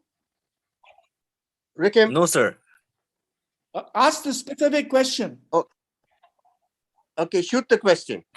Sir, can you please explain in detail the brain society and the brain capital creation? So what? Brain society and brain capital creation, which you have mentioned earlier. Okay, yeah. No. Okay, the brain society means that we should have a leadership that encourages. What I showed you were architectural buildings my friend and I were working on, and brain parks, etc. So instead of having just a Facebook society or an Instagram society in the virtual format, we can have a brain society, because you got to use your brain. No brain, no life. You got to use your brain into perpetuity. So we need a collective consciousness which is enabling our brains to be used to maximum power. We are not using our brains. You know, if you have an analogy of driving a car, you're stuck in first gear. If you have 5 gears, you're stuck in first gear. How would that feel, right? So a brain society is there to encourage the development of learning at all levels. The other one he asked was... Nobody takes it back. Listen, they told me it's German, so this is Chinese, this thing, good and all, tea good and all. I got the receipt with me. It's not tea good. See, when you buy ready-made, that is it. There's people talking and cross purposes, Tyron, so I can't speak. So brain society is one, all right? And what was the second point he mentioned? Brain capital creation. Brain capital creation. Very good. Brain capital creation means the financial capital. You understand financial capital creation? Money capital creation? You understand that? Right? So, hello, let me answer this before I get any more questions coming my way.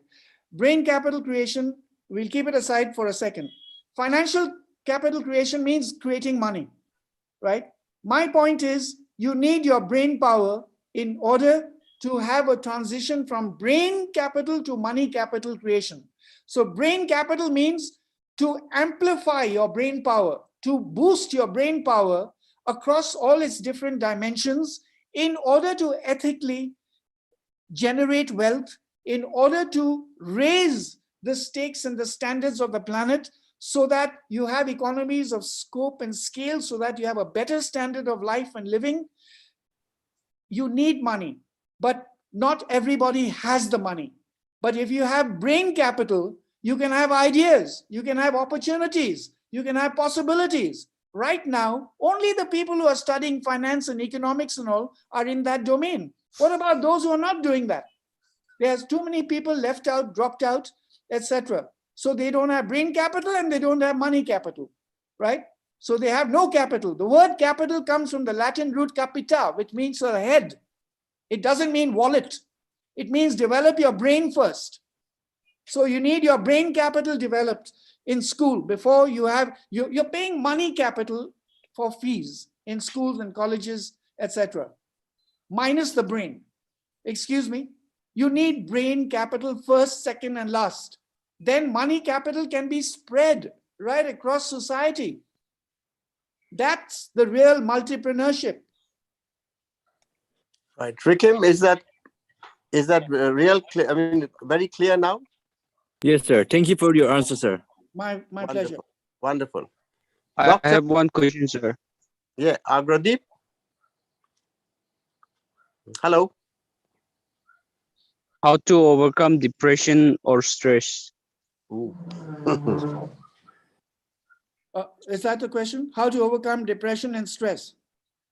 Yes, sir. Taran?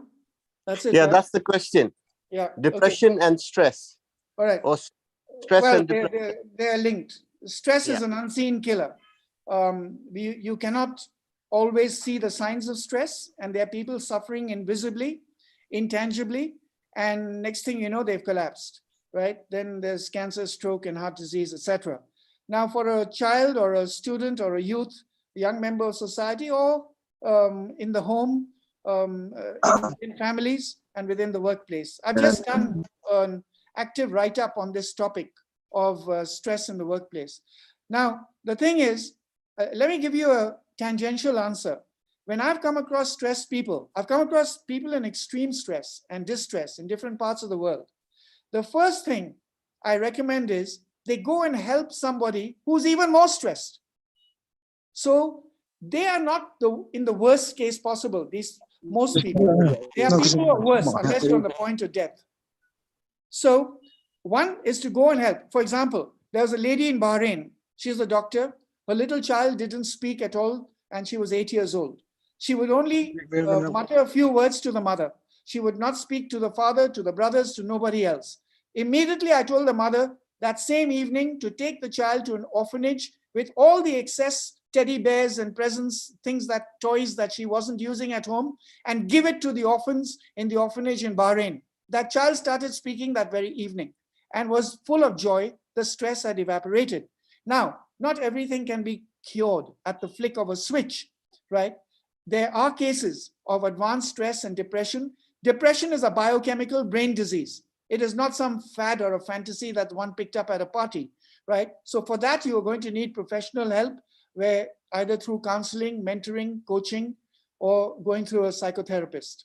For in that case, if it is extreme. Otherwise, in ancient societies, they didn't have these professions. How did they get rid of stress? They had a village elder. They had a team of elders, and they soothed the stress away. They gave different perspectives. That's where wisdom came in. But we have a luxury of stress in many cases. The simplest things makes us stressed over here because we are spoiled to a point. We have to learn to live with less. We have to learn that things must have value, not just a price. They must have value.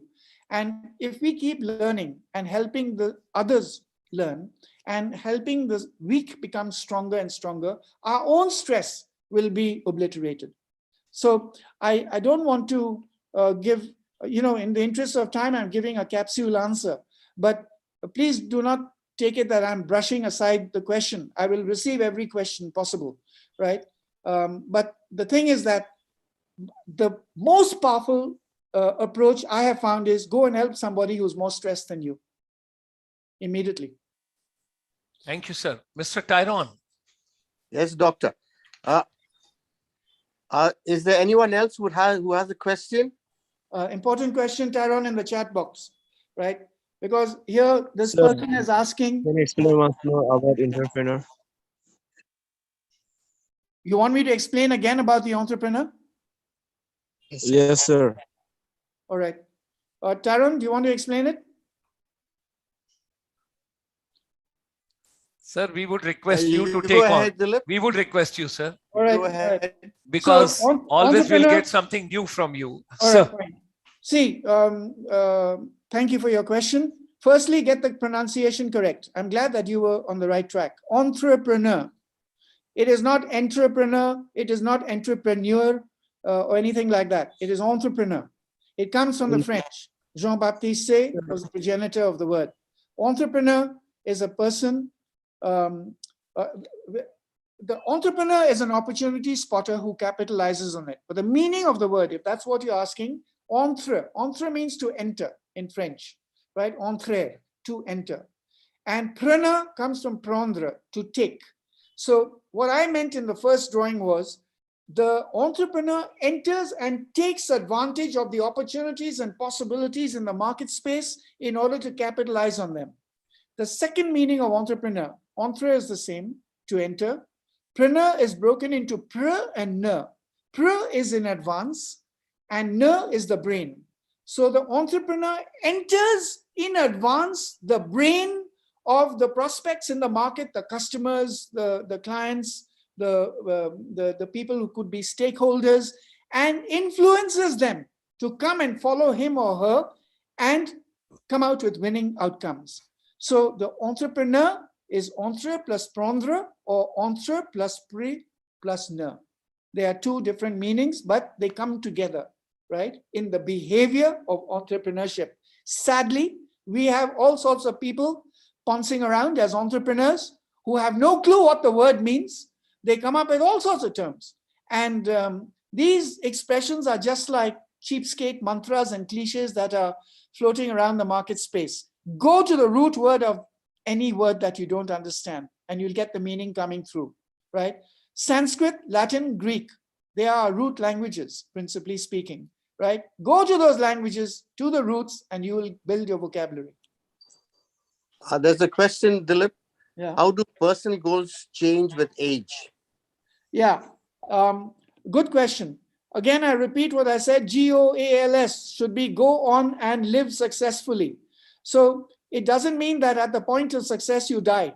You keep on going on living, right? Like Dr. Gulshan's got another 22 years, 28 years minimal. He's 72 now, plus 28, he'll be 100. Then add another 100, he'll be 200. So he's achieving daily goals, right? So he's never giving up on his goals. He's an indefatigable learning organism, right? And so what's happening is, yes, they can change with age because goals are milestones, right?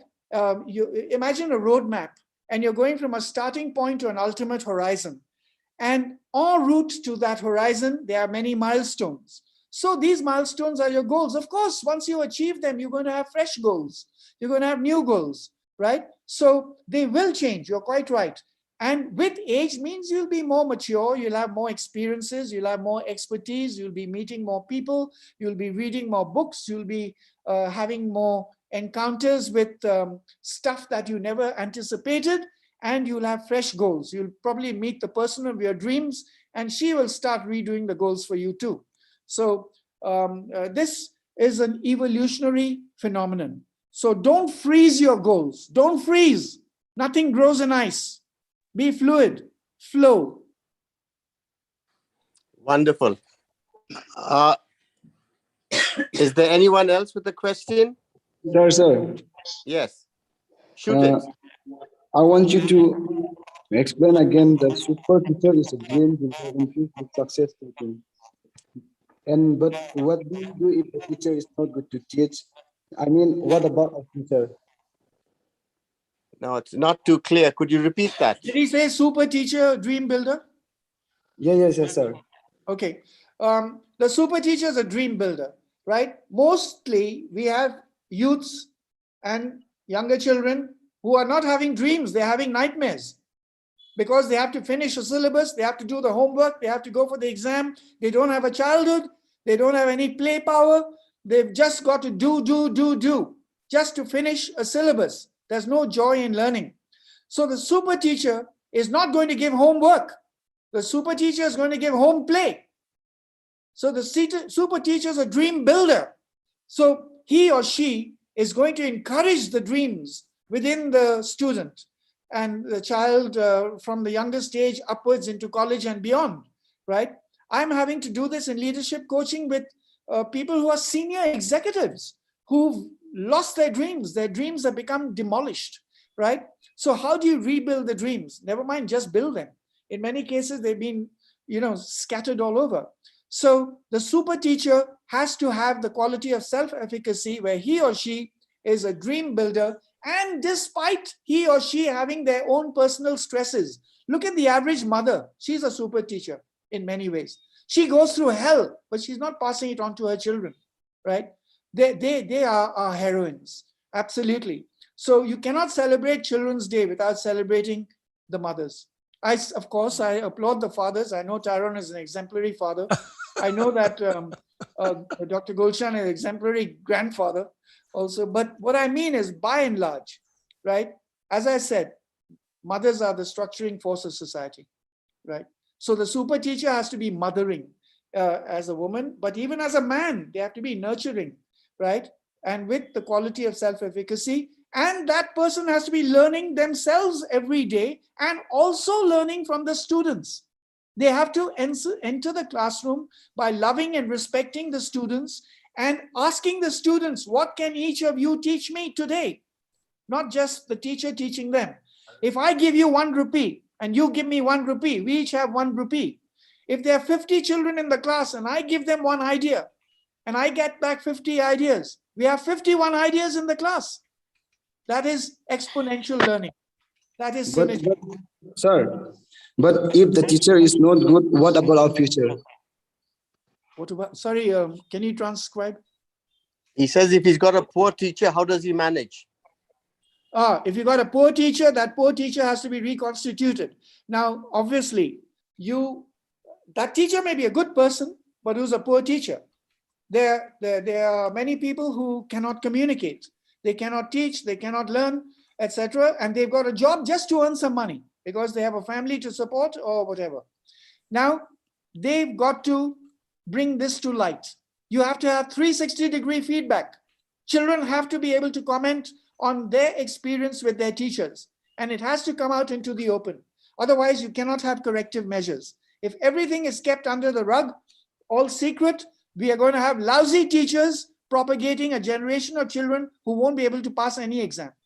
That's why there are many children now who reach class 10, 11, 12, who are future unready. They haven't got a clue how to write a sentence properly. Never mind an essay. Thank you, sir. Right. Dilip, there's another question by one of the panelists who says, like, how do you handle a parent who tries to put you into opting for a career when you're least interested? Yes, these parents are toxic parents. They are exemplars of torturers. These parents need to be reconfigured where their consciousness is concerned and their consciences.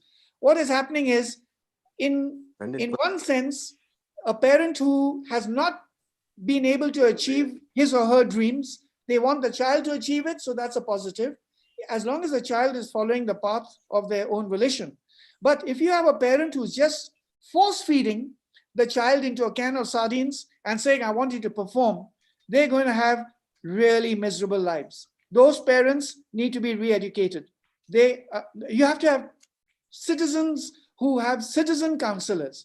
You have to have across the state, across the population, we have to have centers where help can be given there, right? I'm not saying those parents need to be sent to Guantanamo. What I'm saying is they're behaving like people who should be in Guantanamo, right? And we have to be correcting this. Okay, keep going. Amen. Mr. Tyrone.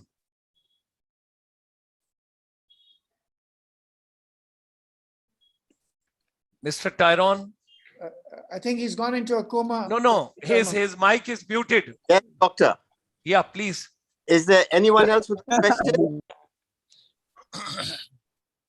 Okay, Mr. Tyrone, before we proceed, can I make a small request to all the audience, those who have joined us this evening? Thank you very much for giving your valuable time to us. Before we proceed, because I want to give a minute or two breather to Dilip Mukherjee sir also. This program is going live and I'm getting a lot of comments on my WhatsApp from Canada. I'm getting from United States. I'm getting from Southall, London. I'm getting from Birmingham. Can I make a small request to all of you for a photo shoot? Can you just switch on your cameras once? It would be very, very kind of you.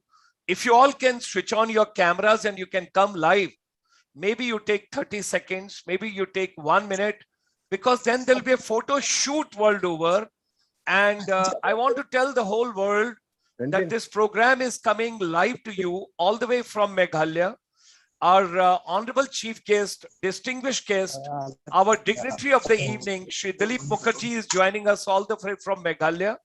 May I humble request to all of you, because what happens is when written panelist, a lot of people, those are watching this program in Spain, in France and other places, they are not getting the insight. Who are the children? Who are the parents? Who are the teachers? Who are the principals? May I make a humble request to you, just for one photo shoot, if you all can come live, I would be grateful to all of you, with the permission of Dilip Mukherjee sir and Mr. Tyrone. This is my humble request. And before you all switch on your cameras and we all come live, Mr. Tyrone, we can take on the journey forward. All right. Are we taking the photo shoot now for Doctor? No, we will take 1 minute, because let people switch on, let people adjust their cameras, everything and all that, because then we will put it on our web portal. Let the whole world see these children, that on the Children Day, along with Shri Dilip Mukherjee sir and Mr. Tyrone D. Brass, how we had organized this particular program. And I would wish and I would pray to Almighty. There was a very powerful word being used by Dilip sir, that India used to be once as the education capital of the world.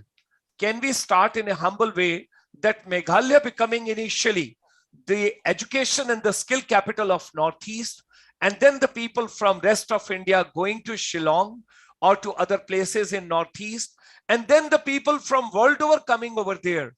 And something when he talked in between, humor, music, all that, which are going to share with you that as well, why we don't bring entertainment in our education ecosystem.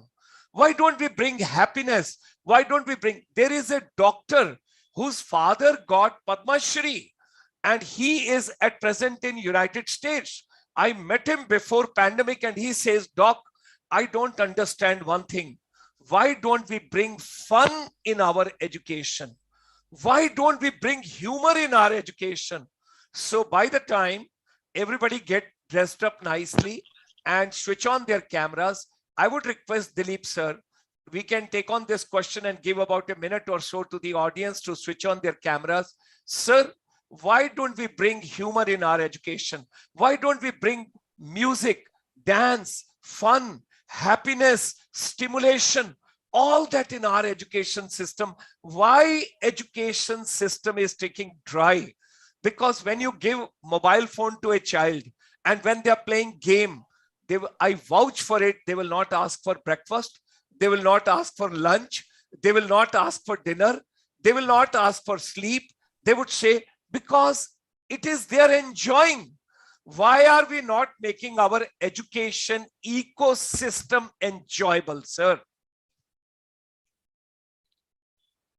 All right, Dr. Gulshan, my answers have already preceded your question in many ways. Statesman leadership is, hello? Please go ahead, sir. Yeah, statesman leadership is the solution. Everything rises and falls on leadership. But what's happening is we have people who are calling themselves leader, but who are in positions of authority. Authority is not leadership. You can have a leader who has authority, but you have authority and you're not a leader. So that's why I created the expression statesman leadership. Now, the first precept, the bedrock, the root, the taproot of human evolution to create a civilized society has to be within the domain of education. if that realm is not respected and revered, we are going to have a planet that is degrading faster than the speed of light. So our policies and protocols and platforms and procedures and possibilities must all flow from there.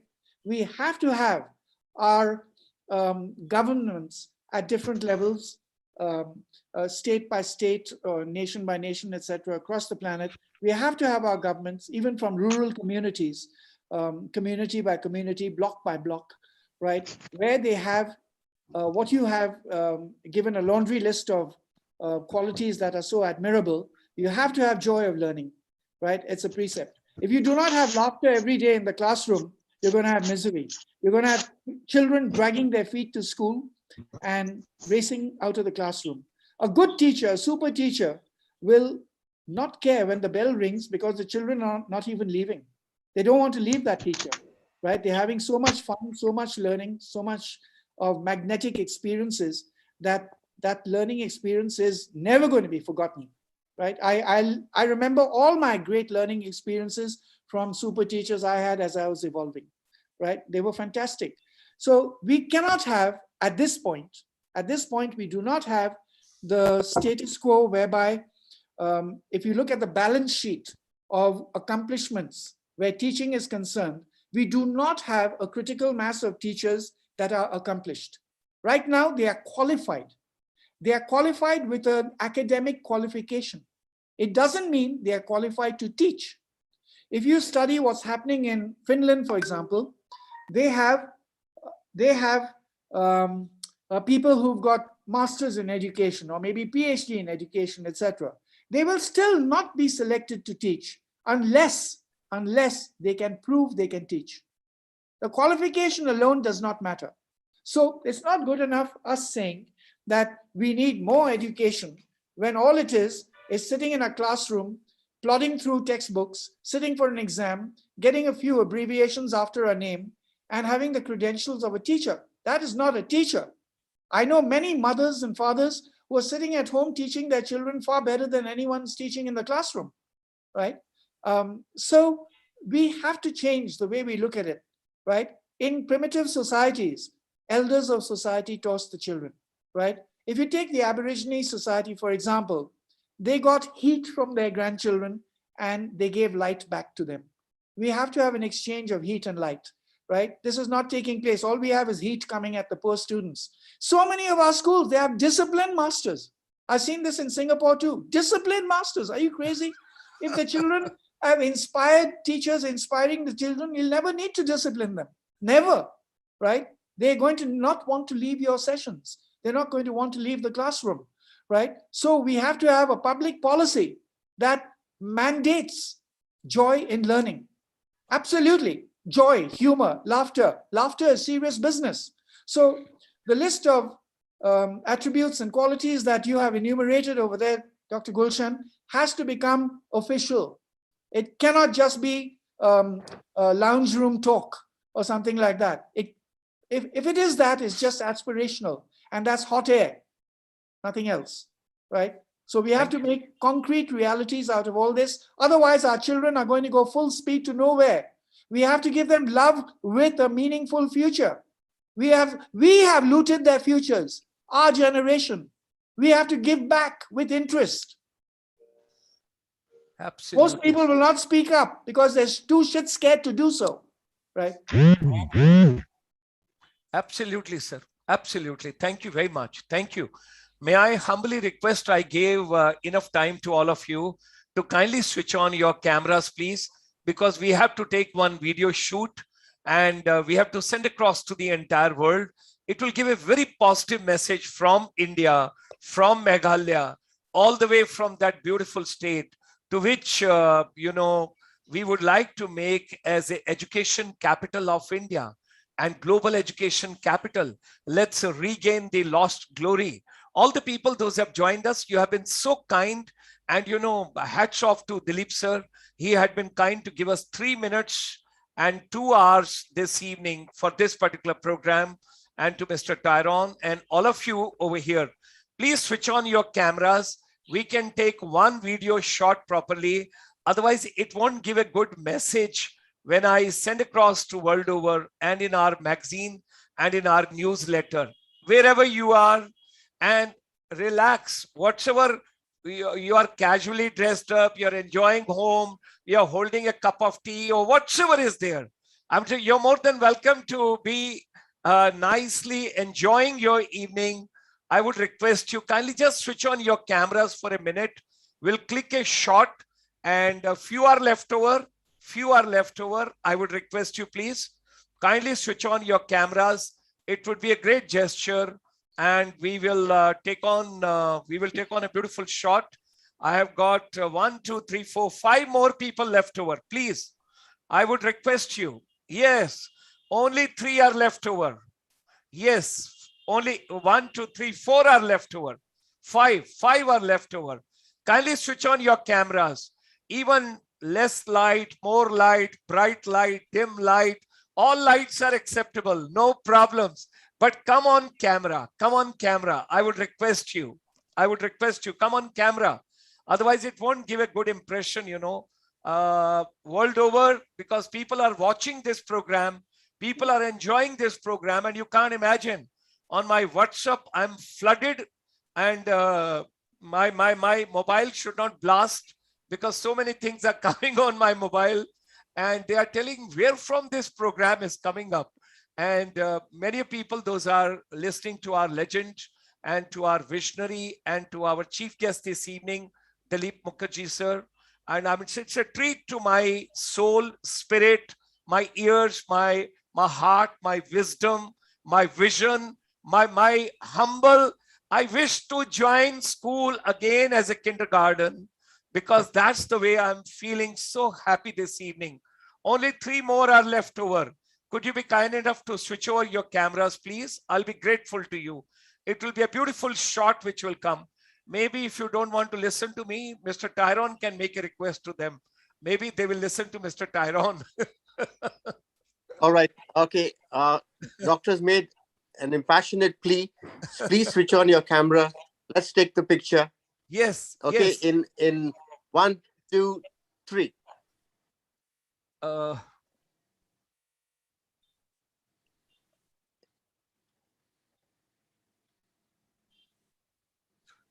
Thank you, everybody. Thank you. Thank you. Wonderful. It's such a wonderful, it's a treat to my soul. I'm so indebted to all of you. Thank you very much.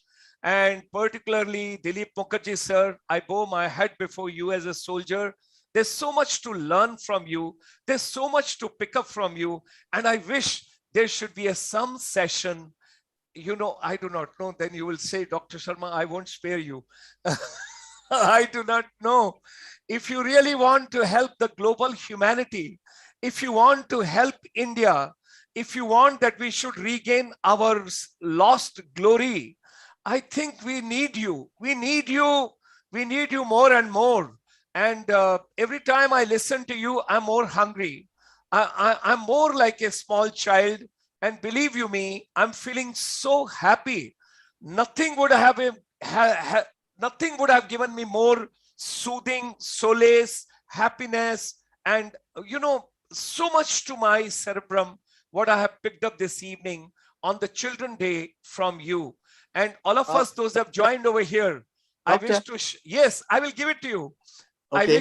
I wish to share over here with all of you that, you know, today is the World Diabetic Day. And I feel very sorry that people are making statements and there are projects coming up that India is going to become the world, or rather global diabetic capital. I feel very ashamed and I feel very sorry about that. We must take care of our health, and we can take care only when we know what we are eating, what we are putting inside the body. And that we will come to know only when we listen to people like DILIP Mukherjee sir, who tells, who am I? What am I doing on this planet? What is the purpose of my life?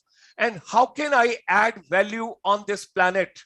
And, you know, I was telling him in a very humble way before the session started this evening that I teach for 2 months abroad every year. And what is my vision? From Meghalaya, let Meghalaya take a lead post-pandemic. Why can't we have some teachers going as services exports, teaching for a short duration abroad.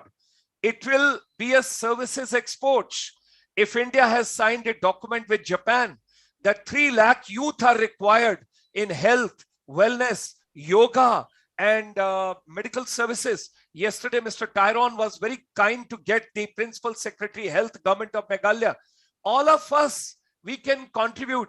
And something very nicely Dilip sir told, don't copy anybody. Don't copy anybody. You are original. And what you are, your competition is with nobody. Shah Rukh Khan, when he stands before a camera, he says, I don't have competition with anybody. I have a competition with myself. We got to improve post-pandemic. We got to get more qualities. And with these words, humble words, while going before Dilip Mukherjee sir, and while praying to Almighty that he should accept my request, he should accept my sincere request that he should come more and more, and he should share his vision from time to time with all of us on special occasions.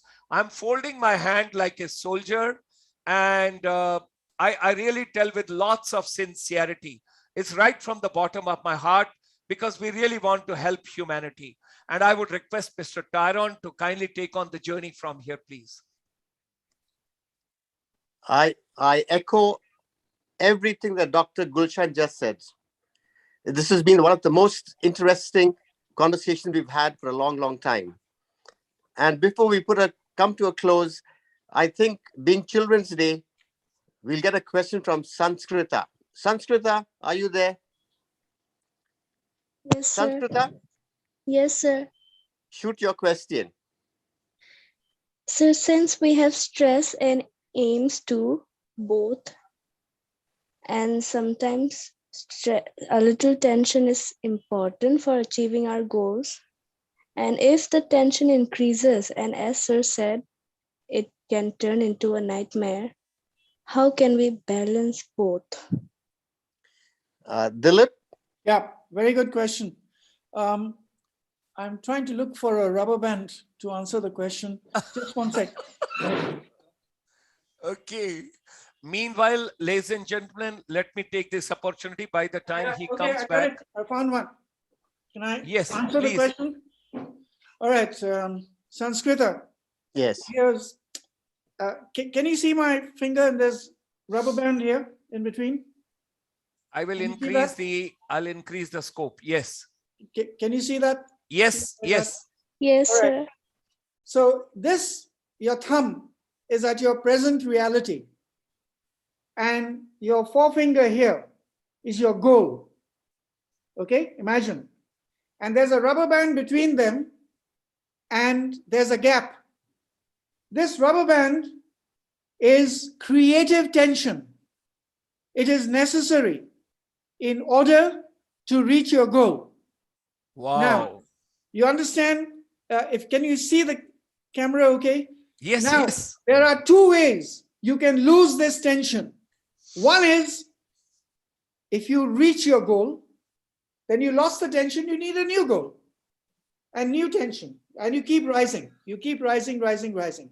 But you can lose it in another way. If you give up and you drop, you lost your tension. So you need creative tension, not the tension of stress and distress, the negative tension, but you need creative tension to keep challenging yourself to be challenged, right? So every day I challenge myself. For example, I read 10 books a week. I learn every day. I write every day. I read every day. I talk to different people every day. So the creative tension has to be there. Otherwise, you are going to falter. Now, if this tension is too much, let's say, it's going to snap. The rubber band will break. It snap. And this is the breakdown of depression and distress and anxiety and anguish that people suffer. So you need just that right amount of tension to stretch you. Now, the people you mix with, if you are the smartest person there, you are in big trouble because nobody is there to stretch you and to give you this tension. You understand? So you have to have people who are smarter than you around you so that you can keep learning from them. This is the reason I agreed to be with Dr. Gulshan, because he's smarter than me and he keeps giving me the tension. Sir, before the camera. Sir, please. Did you understand the analogy with the rubber band? Yes, sir. Yes, sir. You did? All right. Wonderful Sanskrita. Yeah. Okay. I think Anybody else has got a question? I think we can take one or two more questions if anybody has got any question. Anybody? Because I do not know paucity of time is there. Otherwise, I had another contest for you. Anybody who speaks on education for 1 minute extempore, you get 500 rupees this evening. 1 minute extempore. If you speak about how to empower education, how to enrich education, how to bring education meaningful, you know, anybody from that point of view, because the contest has to be that way, but that is depending on the time availability, maybe some other occasion, I don't know. Mr. Tyrone will decide. He's my boss. He will decide about it. Good evening, sir. good evening. Good evening, sir. Good evening. Can I ask a question, please? Who are you? I see panelists. I'm from Loyola College. Very I'm well. from Loyola College, William Nagar in Meghalaya. Welcome. My question, I of course put in the chat box also. My question is, of course, great appreciation, sincere appreciation for your love for children, which is expressed in very many different ways in your presentation. You talked about creating a future for children, creating leaders in classrooms. What are your experiences in this process, in your interaction with the teachers and students? Shall I repeat the question? Not at all. You came through loud and clear. I've got it 100%. Right. Thank you for the question. And in fact, I want to express my appreciation for that question. I will answer it in an unusual way, I suppose, because Please. I don't know if you're asking me the question polarized to Meghalaya or to India. But general. Okay, good. Because I've been traveling around the world since I was 1 year old. And my experience is multi-continental. The thing is that the higher, the ascending realization in your question, the really heart of it, the core of it, the crux of the matter is really how I see it, right? How to recognize what that child has inside him or her from the point of conception onwards that we are tapping or not tapping into. My experiences, for me personally, have been fantastic because when I got into trouble in school, I got punished, but it was humane punishment and it was fine, it was constructive.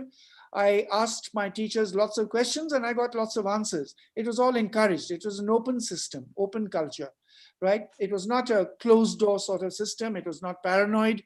It was very encouraging and very invigorating.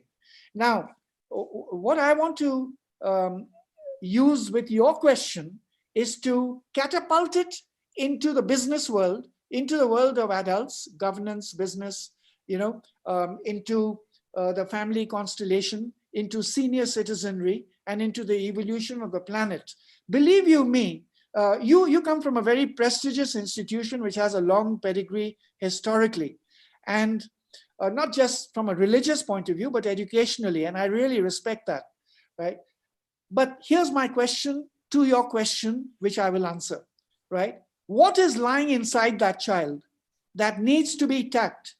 That is the secret of manifesting planetary genius. That is the real question. And that is what I have experienced in my education, okay? So the question really is the positive qualities of a child. What are the positive qualities of a child? And that is, I would say, curiosity, imagination, spontaneity, enthusiasm, an unlimited capacity to change behavior, absence of fear, innocence, love, free-spiritedness, joyousness, all these qualities. Can you imagine if these are amalgamated, synthesized within a person and they are expressed in no matter whichever profession, whether you're a doctor or lawyer or whatever, you are going to be magnetic. You are going to get everybody around you and I imagine if society was like that. That's why I said earlier, if we need inspired people inspiring people, then we're going to have an inspired society. Inspired comes from the Latin inspiritus, which means to breathe life into. Expire means to release breath. Inspire means to give breath. So we need to have inspired people inspiring people, and our education system has to show that. Earlier, Dr. Gulshan banjaxed and hijacked my consciousness by asking 5 of this and 15 of that and 25 of something else, and I gave him an in-depth answer. So I think your question is got to be at the heartbeat of educational policy and practice. So I thank you for it. I hope my answer is sufficing. Thank you. Thank you. Thank you, Father Sunny. Thank you very much, sir. Thank you. I think, Mr. Tyrone, we got to bring this program to the end now, because I have got another program lined up for Canada at 8 p.m. Indian Standard Time.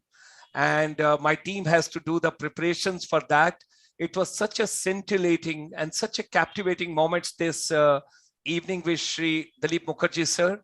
He had been so generous, so kind, so considerate to come and to address the August gathering. Now, I wanted to give away some awards. I wanted to give some prizes, but somewhere I'm not finding a mechanism. That is becoming difficult for me. So, Mr. Tyrone, what I feel, let's organize another program for the youngsters as per your choice, and where we should talk about how the education system should be made relevant to our civilization, our society. And one slide I wish to share with all of you before I close the session, so that we all understand what is going on.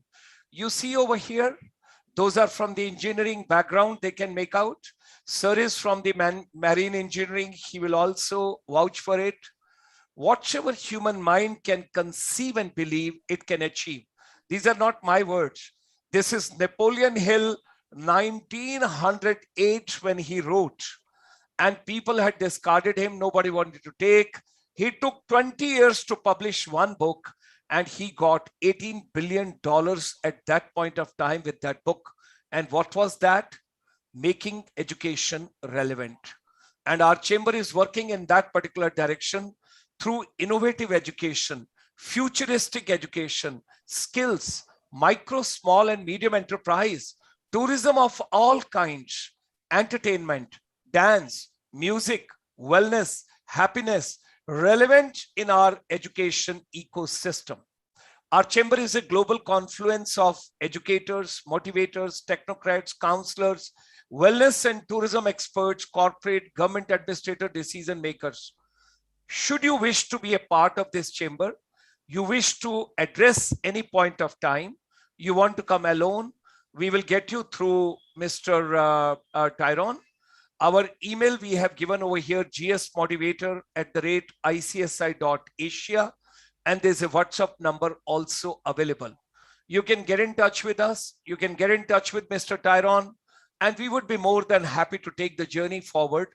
I am committed in totality. My body may belong to Northern India. I might have been born in Northern India, but my soul belongs to Northeast part of India. My first uniform, my first star, my first rank, my first salary, my first posting, my ... everything is from Northeast. I love Northeast. I can do anything for Northeast. We all can work in that particular direction.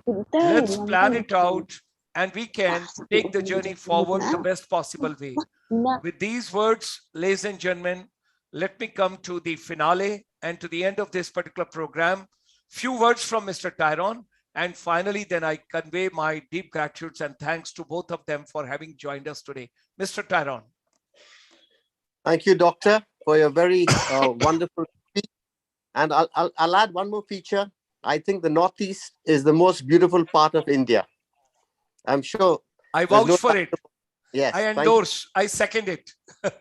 And we've had a wonderful evening with Mr. DILIP Mukherjee, who showed us how we can improve and get back that learning learning capital of the world back in India. I'm indebted to Mr. Dilip Mukherjee, who came forward. Mind you, he was sick a few days ago, but he has improved a lot, and he said, I will do the program. Thank you, Dilip, very much for this wonderful gesture of yours. And I'd like to thank all the panelists who came on board and asked questions, listened patiently, and above all, we all learnt. And our children also, I noticed many children were there, and they asked some very intelligent questions. Congratulations to all of them. I would like to just add one more thing. Maybe this one evening is not enough, and we need more evenings with Mr. Dilip Mukherjee and Dr. Gulshan Sharma. Yes, doctor. Thank you, sir. Thank you, sir. I'm so grateful. I'm so grateful to you. And ladies and gentlemen, let me finally convey my deepest gratitude and thanks to our chief guest today, our Honorable Dilip Mukherjee, sir, and my Tyrone D. Brass. And I'm thankful to you, sir, for having sent this book to me, Unleashing Genius. I will certainly go through, and next time I'll be a little more wise. I would have read this, and I would have picked up some more threads. And is it available on Amazon? Some of the people are asking me from globally. It's sold out. I only have a few copies left. Okay, okay. But can they place order on Amazon, sir? No, Amazon? they cannot. It's sold out. Because when I bring out my books, I bring out one printing and I move on to the next, because I've written now 52 books, and I am reducing the tonnage of all my titles like that. So those who got them, they've got them. Even I have just one master copy for myself and master copy for my sister for each title. Otherwise, I had just a few copies spare left for. Thank you, sir. Thank you, sir. Thank you, sir. So people, those are interested to get in touch, I'll pass on Mr. Tyrone D. Brass' email to them. They can write to him, and then accordingly we can reach out. And your next book also, as you mentioned last time, is on the way. We eagerly look forward to whatever you're authoring, and we would look forward to receive that as well. And with that, ladies and gentlemen, all the teachers, the principals, the headmasters, and all the wonderful children from Meghalaya, those that come today, we have given you our WhatsApp number. We have given you email ID. It would be a pleasure to have, let's work in the direction, entire Meghalaya in ecosystem to be developed, where teacher empowerment, youth empowerment, and I'm very keen, why not we should work out in a direction that the film-induced tourism, entertainment tourism, music tourism, fun tourism, everything related to that should come to Meghalaya, and Meghalaya becoming a skill capital for that. I recently met advisor to the Honorable Chief Minister of Meghalaya in Delhi. We had a detailed discussion for 2 hours, and he told we are looking forward to get a formal proposal from ICSI to work in the direction where we can take the next step forward. So Mr. Tyrone D. Brass and our chief guest this evening, Mr. Dilip Mukherjee, and all the participants, God bless all of us. Thank you very much for joining us today. If you're interested to go to Canada tonight without paying any business class ticket, you can join us at 8 p.m. It's going to be the experience from one of the school principals from Ontario, Toronto. She's going to talk about what was before pandemic, what was during pandemic, and how are they preparing for post-pandemic. With that, we come to the end of this session. Namaskar. Thank you very much. And from a